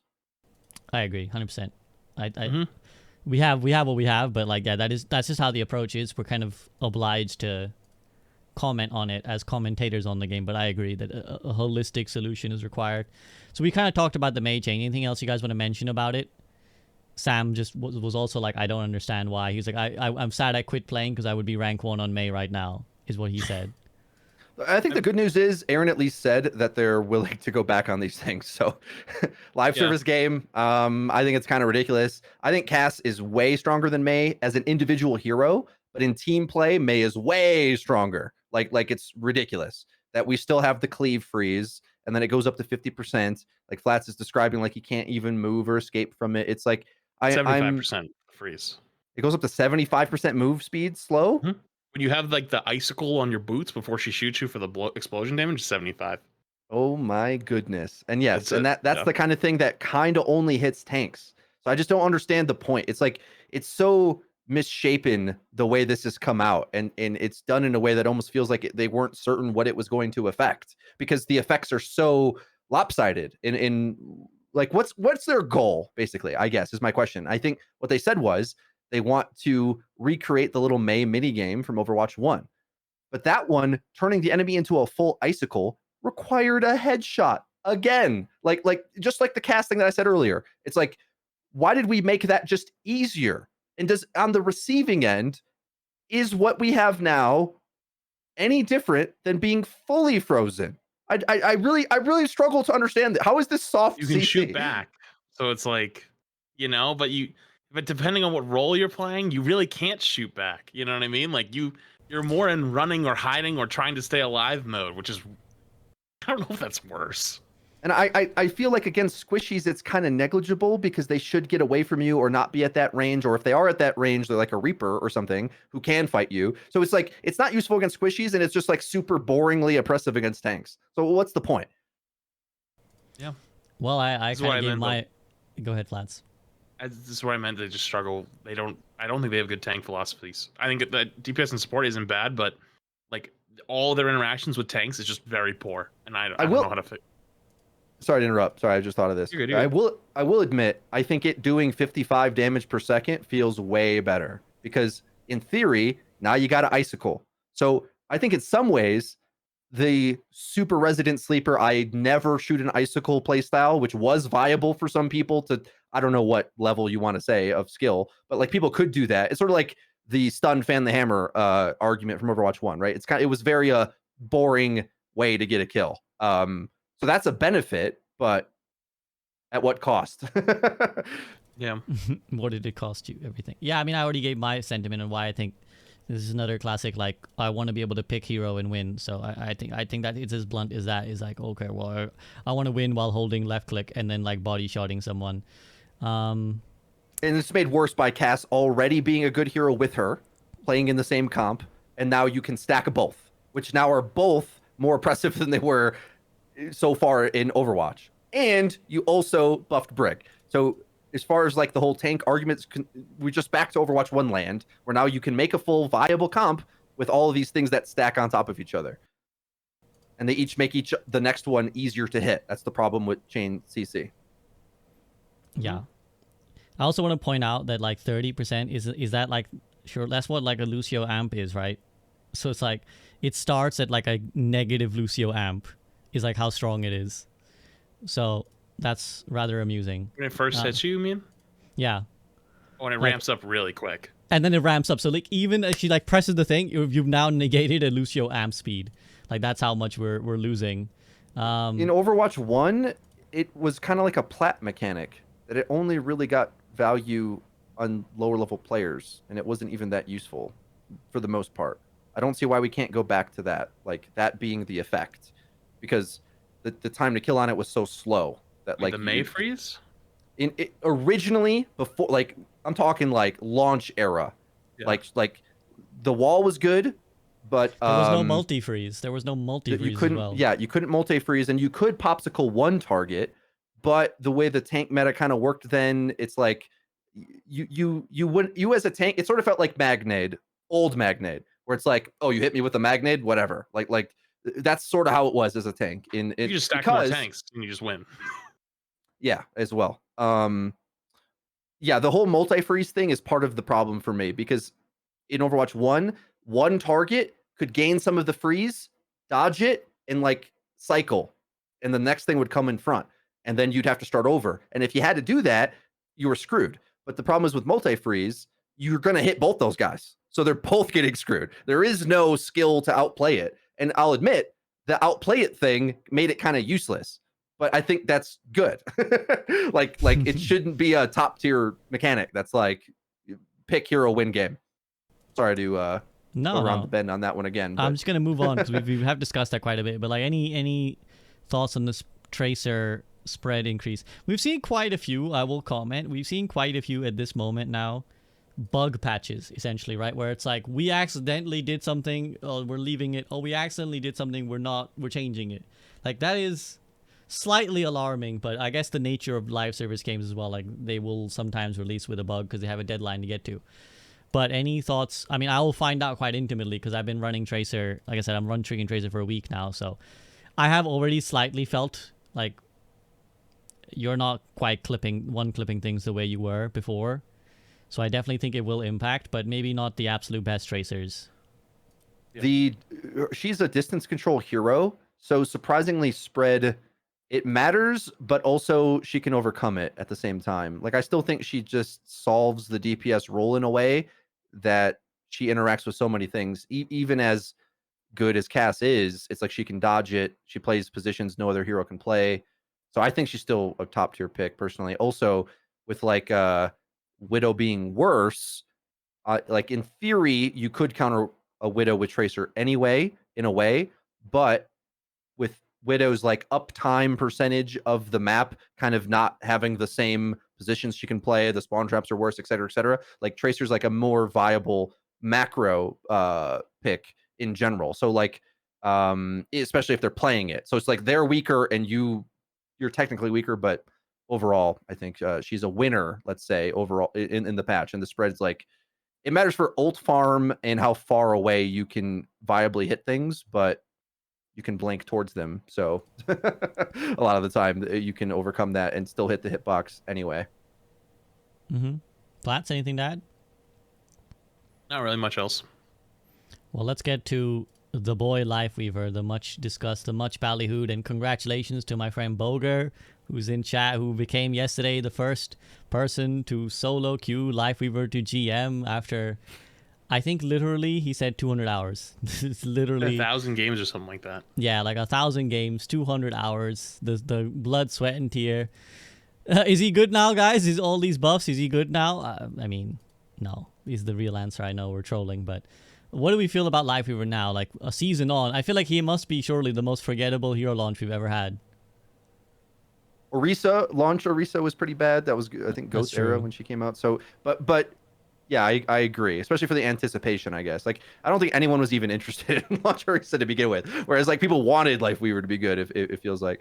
Plus, yeah, we're in that service model where like the hero, like now we do look forward exactly to that hero launch because like so much around. It's like a new season. We're pulling everything around it. So for that hero to be underwhelming and the battle pass to be tied to the hero, it's like a double loss. I think there's some like not very good comps that Lifeweaver will be okay against. That's how I feel about him with these buffs. Whereas before it was like that even wasn't very good. Like because the healing numbers are high enough now that he can escape and keep something alive. It's just like a really like not Overwatch 2 play style overall because all the supports have offense and he does not. I mean, he has his little thorns, but that's worse. If your offense is worse than a Moira, it's like, what are you really gonna do? Because you got Zen and Ana and Bap and Kiri. It's like the offense in the support category is ridiculous. So we're not playing Assault anymore. So you can't really build a comp that just defends. It's not viable on push or control, in my opinion. Like I think you could arguably try to make it work on some like hybrid maps maybe on defense, but it's just not really worth the lack of playmaking. Which beggars this question, which I'm sure Flats will eat up. How do you respond to the take that actually Lifeweaver is one of the more balanced supports and the other supports are just giga buffed? They're just giga strong. Well, there are definitely some that are way stronger, but Lifeweaver's clunky. Like listen, man, I've been someone that says that like the supports are getting a little too strong many times recently. But I'm not gonna like sentence you to that fate. Like going in between, like the reason why he's so clunky is like there's so many things that I just think are intuitive to his kit that could be easy fixes. Like for example, if you're going to do damage, right? Like you swap to the thorns and then you see someone gets low, you have to swap to the heal, then charge it and then throw it. Like all that these changes really did was just buff the numbers up a bunch. And I remember I said that forever ago after like we got to play him and I was like, well, he feels a little clunky and I'm worried that we're just going to start buffing the numbers of the moon until something happens, you know? And it's like, well, we definitely hit the launch phase and he's better, but he ain't there yet. So like, when's the second round coming? Like, is there going to be a second round of boosters coming on this thing? You know? Because, you know, you have the play style for him is basically just heal botting, you know? And it's like, if you swap to do damage, what's the point? Like you're not going to do a lot.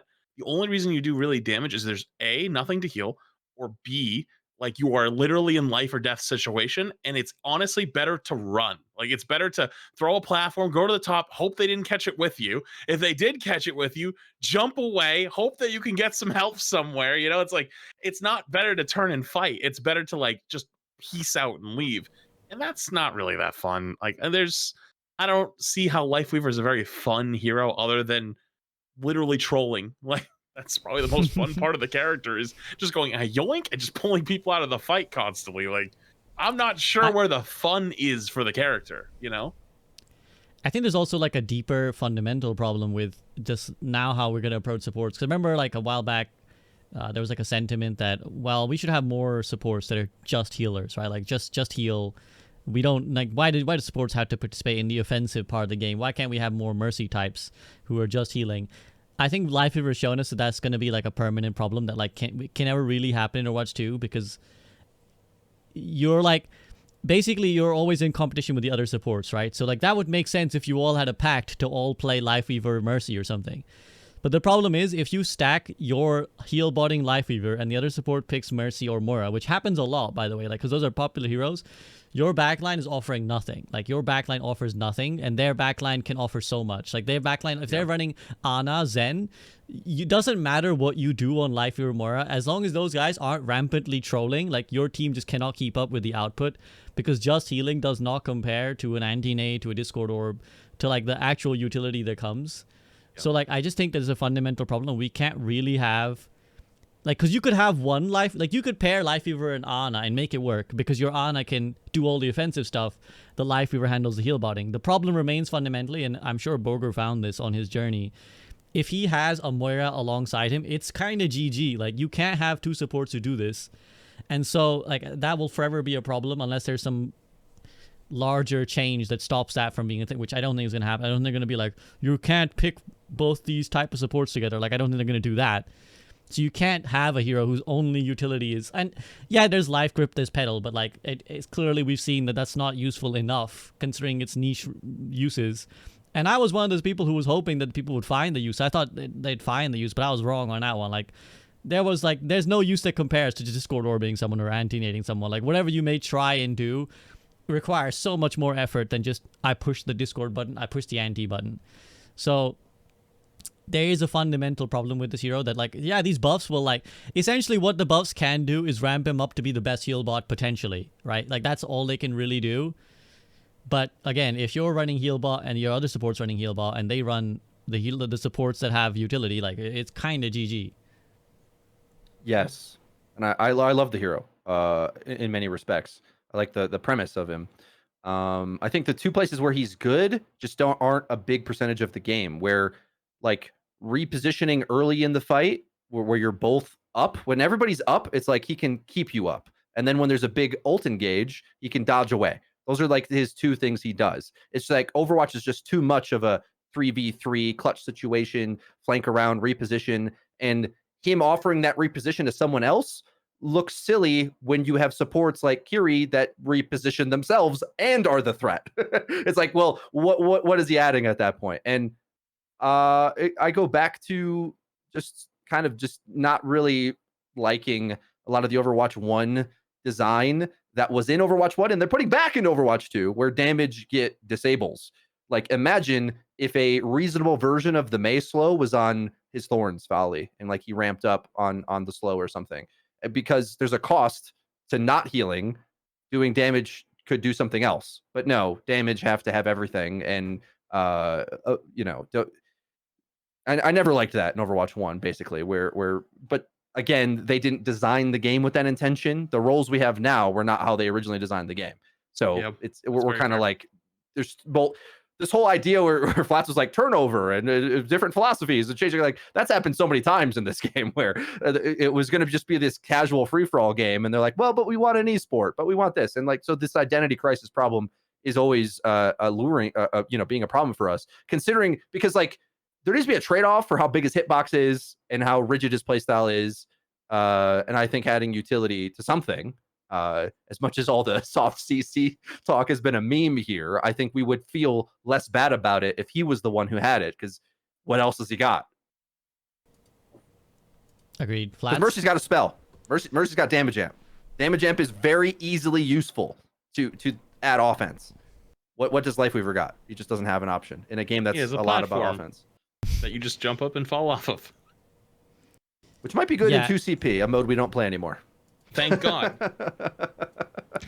It would be sick in 2CP, I think, for real. Like you know how like Sim would get played a lot in 2CP? I think like in many ways Life Weaver might. But again, dead mode. It's true. Well, Yeah, I mean that brigade is always lurking, ready to unite and raise their pitchforks to bring back. That's not what I meant. I didn't say we should add 2CP. No. Go play Star Watch. Tell me how you feel after that. I still remain convinced. I see it. It's coming back at some point. I think they're bringing it back at some. I think they're going to be like, we did some changes and here's 2CP. Like we did. Everything else has had the. Everything More else has had that content. No. Everything Dude, else has had that. Right? They're bringing CC, back modes. Yeah, CC's done that. The fire system, we haven't even talked about the on-fire system. It is nice to have it back, but we are fully in the we brought back old content as new content stage of the cycle. So like we cannot be too far away. It's like that bingo card or like a inevitable like cycle that like eventually leads to the Heath death of the universe, and eventually all roads lead back to 2CP. Like we're getting there. I can't imagine it's not coming back, but Flats is already terrorized. I feel like I'm, like the definition of insanity. Mm-hmm. I feel like we're getting there. We are.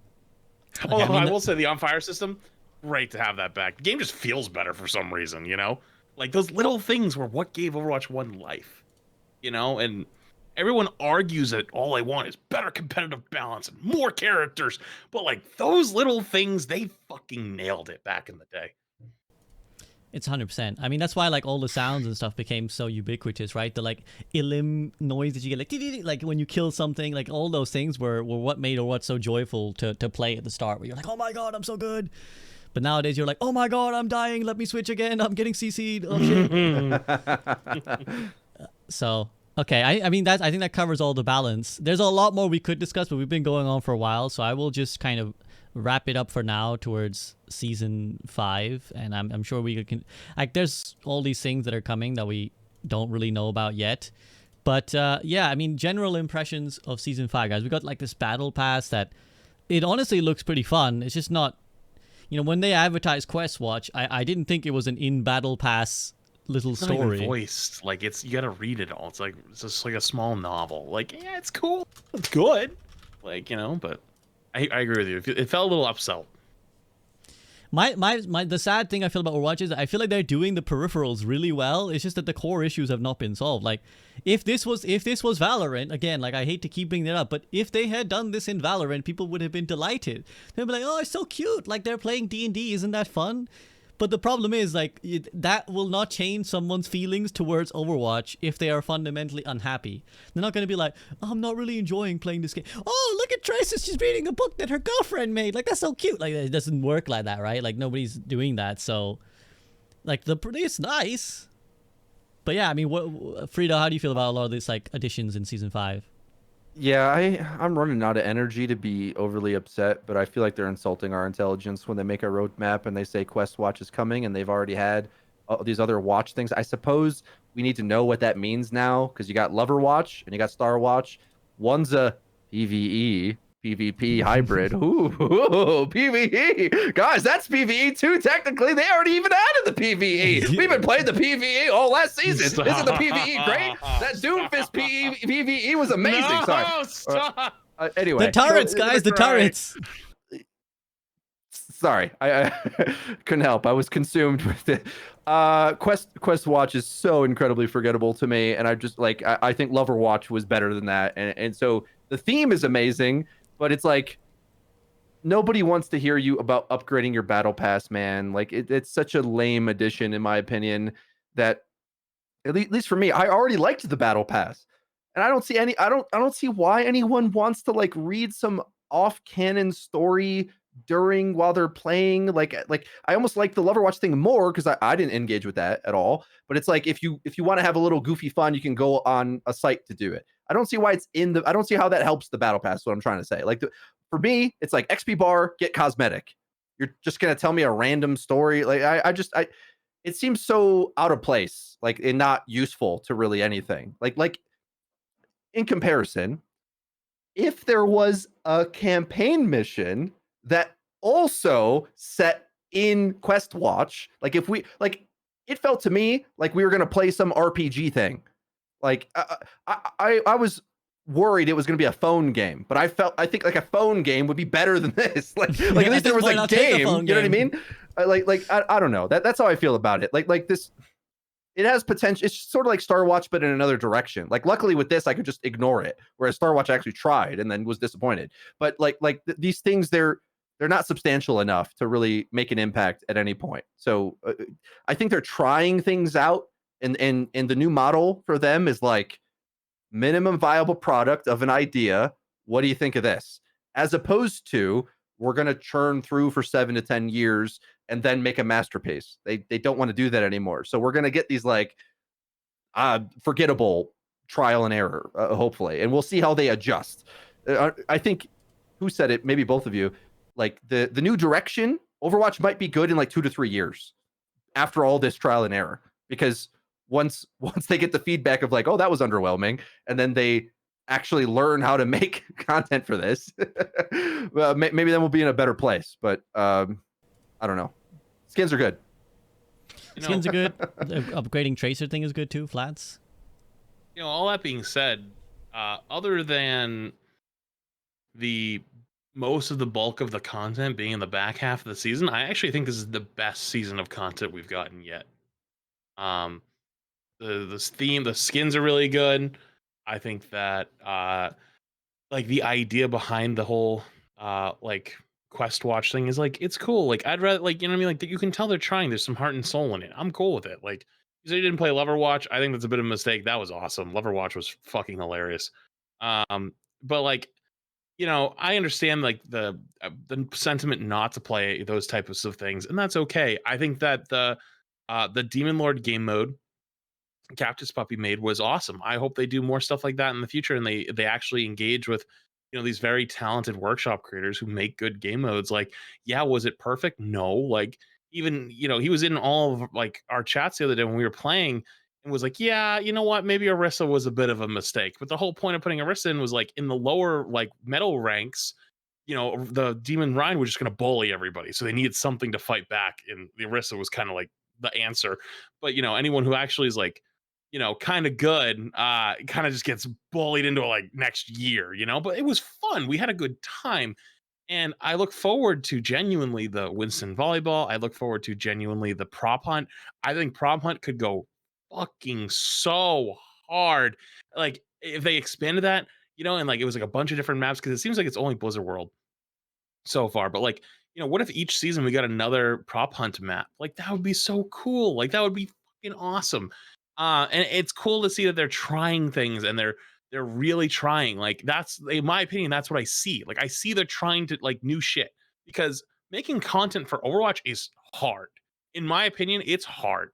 Like, what do you do, right? Like, even as a creator, right? Like, what do? I make daily content on 3 YouTube channels and stream and TikToks / shorts daily for 2 channels. So 14 a week, 21 videos a week. And I struggle sometimes, like, what do I do? Like, what do you put out? Things about the new characters, things that are happening, outside of the game. So like, whether it's a World Cup, whether it's Overwatch League, whether it's, certain things that are coming up, whatever, like making things for this PvP player base is fucking difficult. Like, what are they going to enjoy? So I appreciate and I like that they're trying all these things, but it's overshadowed so much by old Overwatch and about like everything that's kind of happened. And so like, you can't just ignore it. Like, if you sit there and you go, well, like this stuff is good, like, so you can forget everything else. No, like, it just doesn't work that way. Like, you want things to improve, you want things to get better. And I hope they continue to. But like, my only big problem with this season is like everything being in the back half. So I actually want to play all those things that they're coming out with this season. We just can't. I'm not sure what the decision behind that was, to like, hey, here's season 5 with a bunch of new shit. Just kidding. Wait till next month. You know what I mean? It's like, what? So I'm actually pretty hopeful for content in the future, in the PvP realm, which is obviously very different than the campaign realm. But point is though, if you haven't really tried those types of game modes, I'd encourage you to at least give it a shot. Maybe with some friends, because with friends it's way better. And I think that's what the type of game Overwatch is at the end of the day.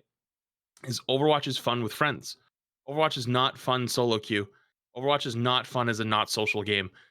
Overwatch is originally meant to be a social game. That was the whole point behind it.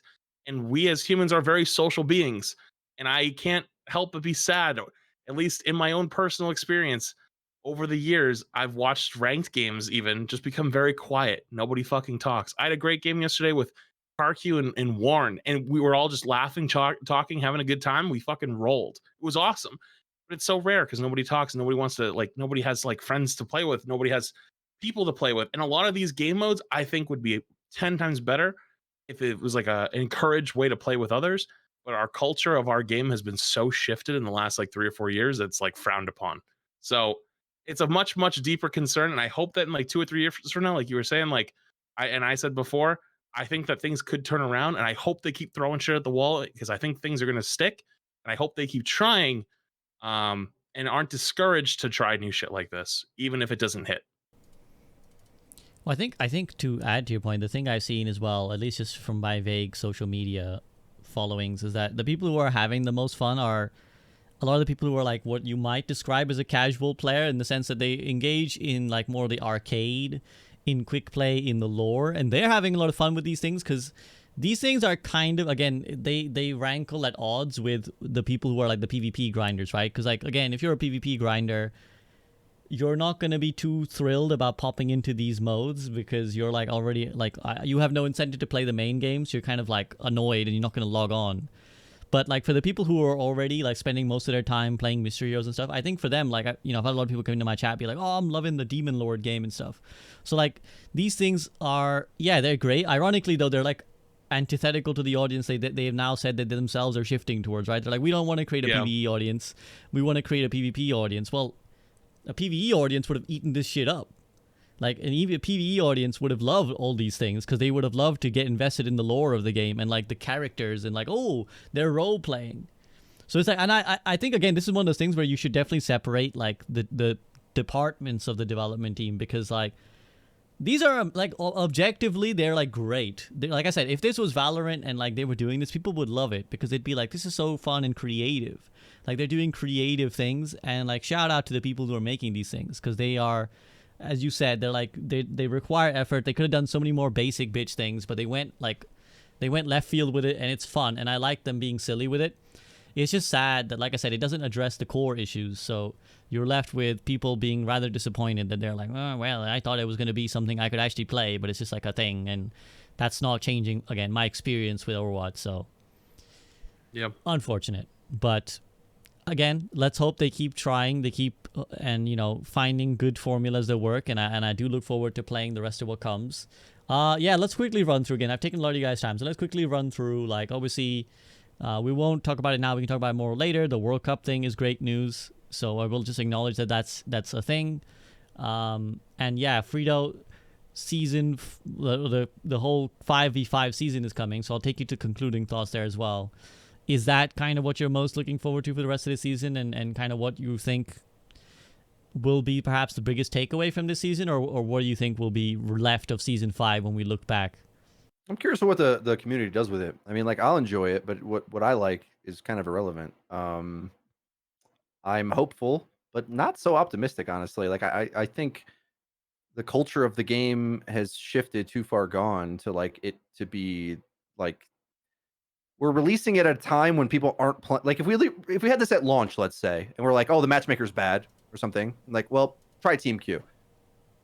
That would have had a different impact than it coming out now, where we're at the lowest point. Interest isn't so high. So I look forward to a bunch of streamers playing. Like, I'm going to be teaming up with whoever's of our mutuals that we know, and running different comps and trying things and see what it is. I love that part of the game, but are we too far gone for that to have any like momentum in the community?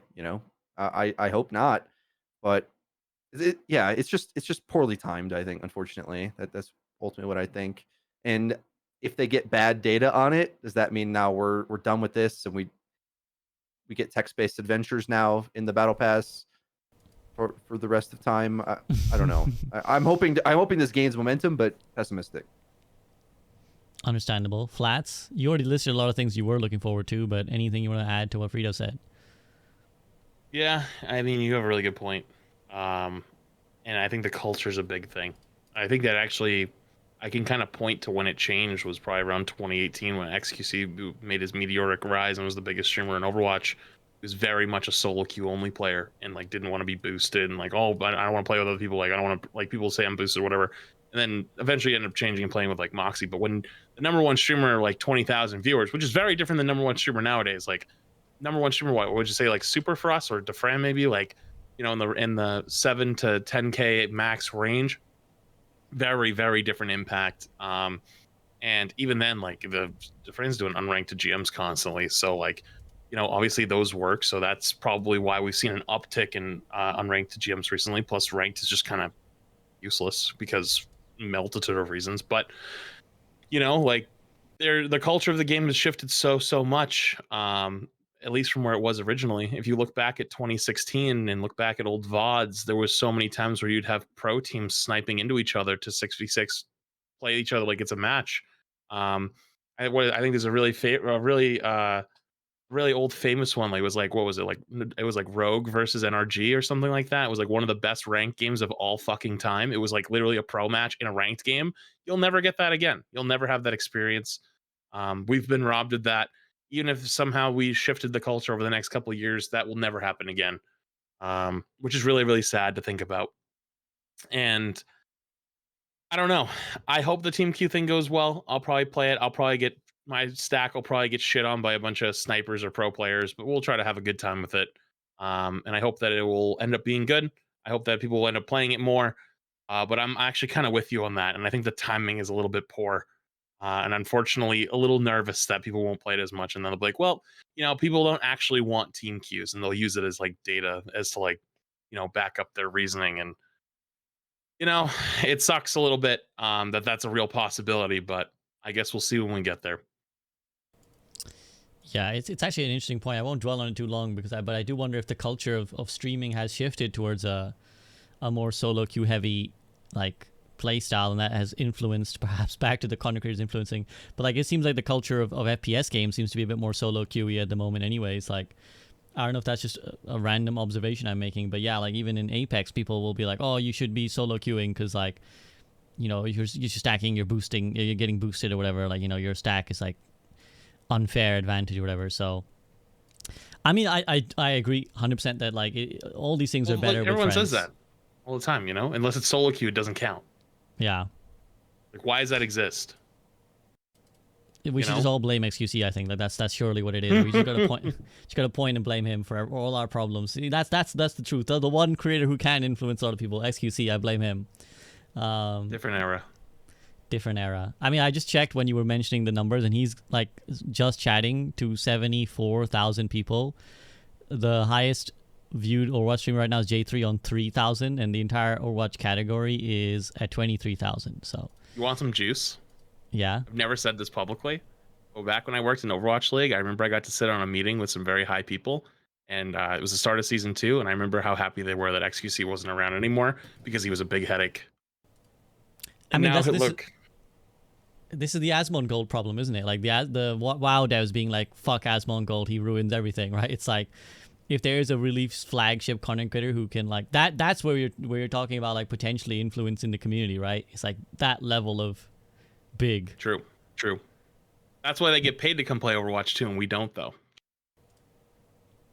On that sad note, I mean, I think I just, you know, for me right now, I'll be upfront that I'm not super excited to boot up Overwatch, less than, you know, I've probably ever been. So I am finding ways to enjoy again. I find my ways to have fun, and I find my ways to enjoy Overwatch.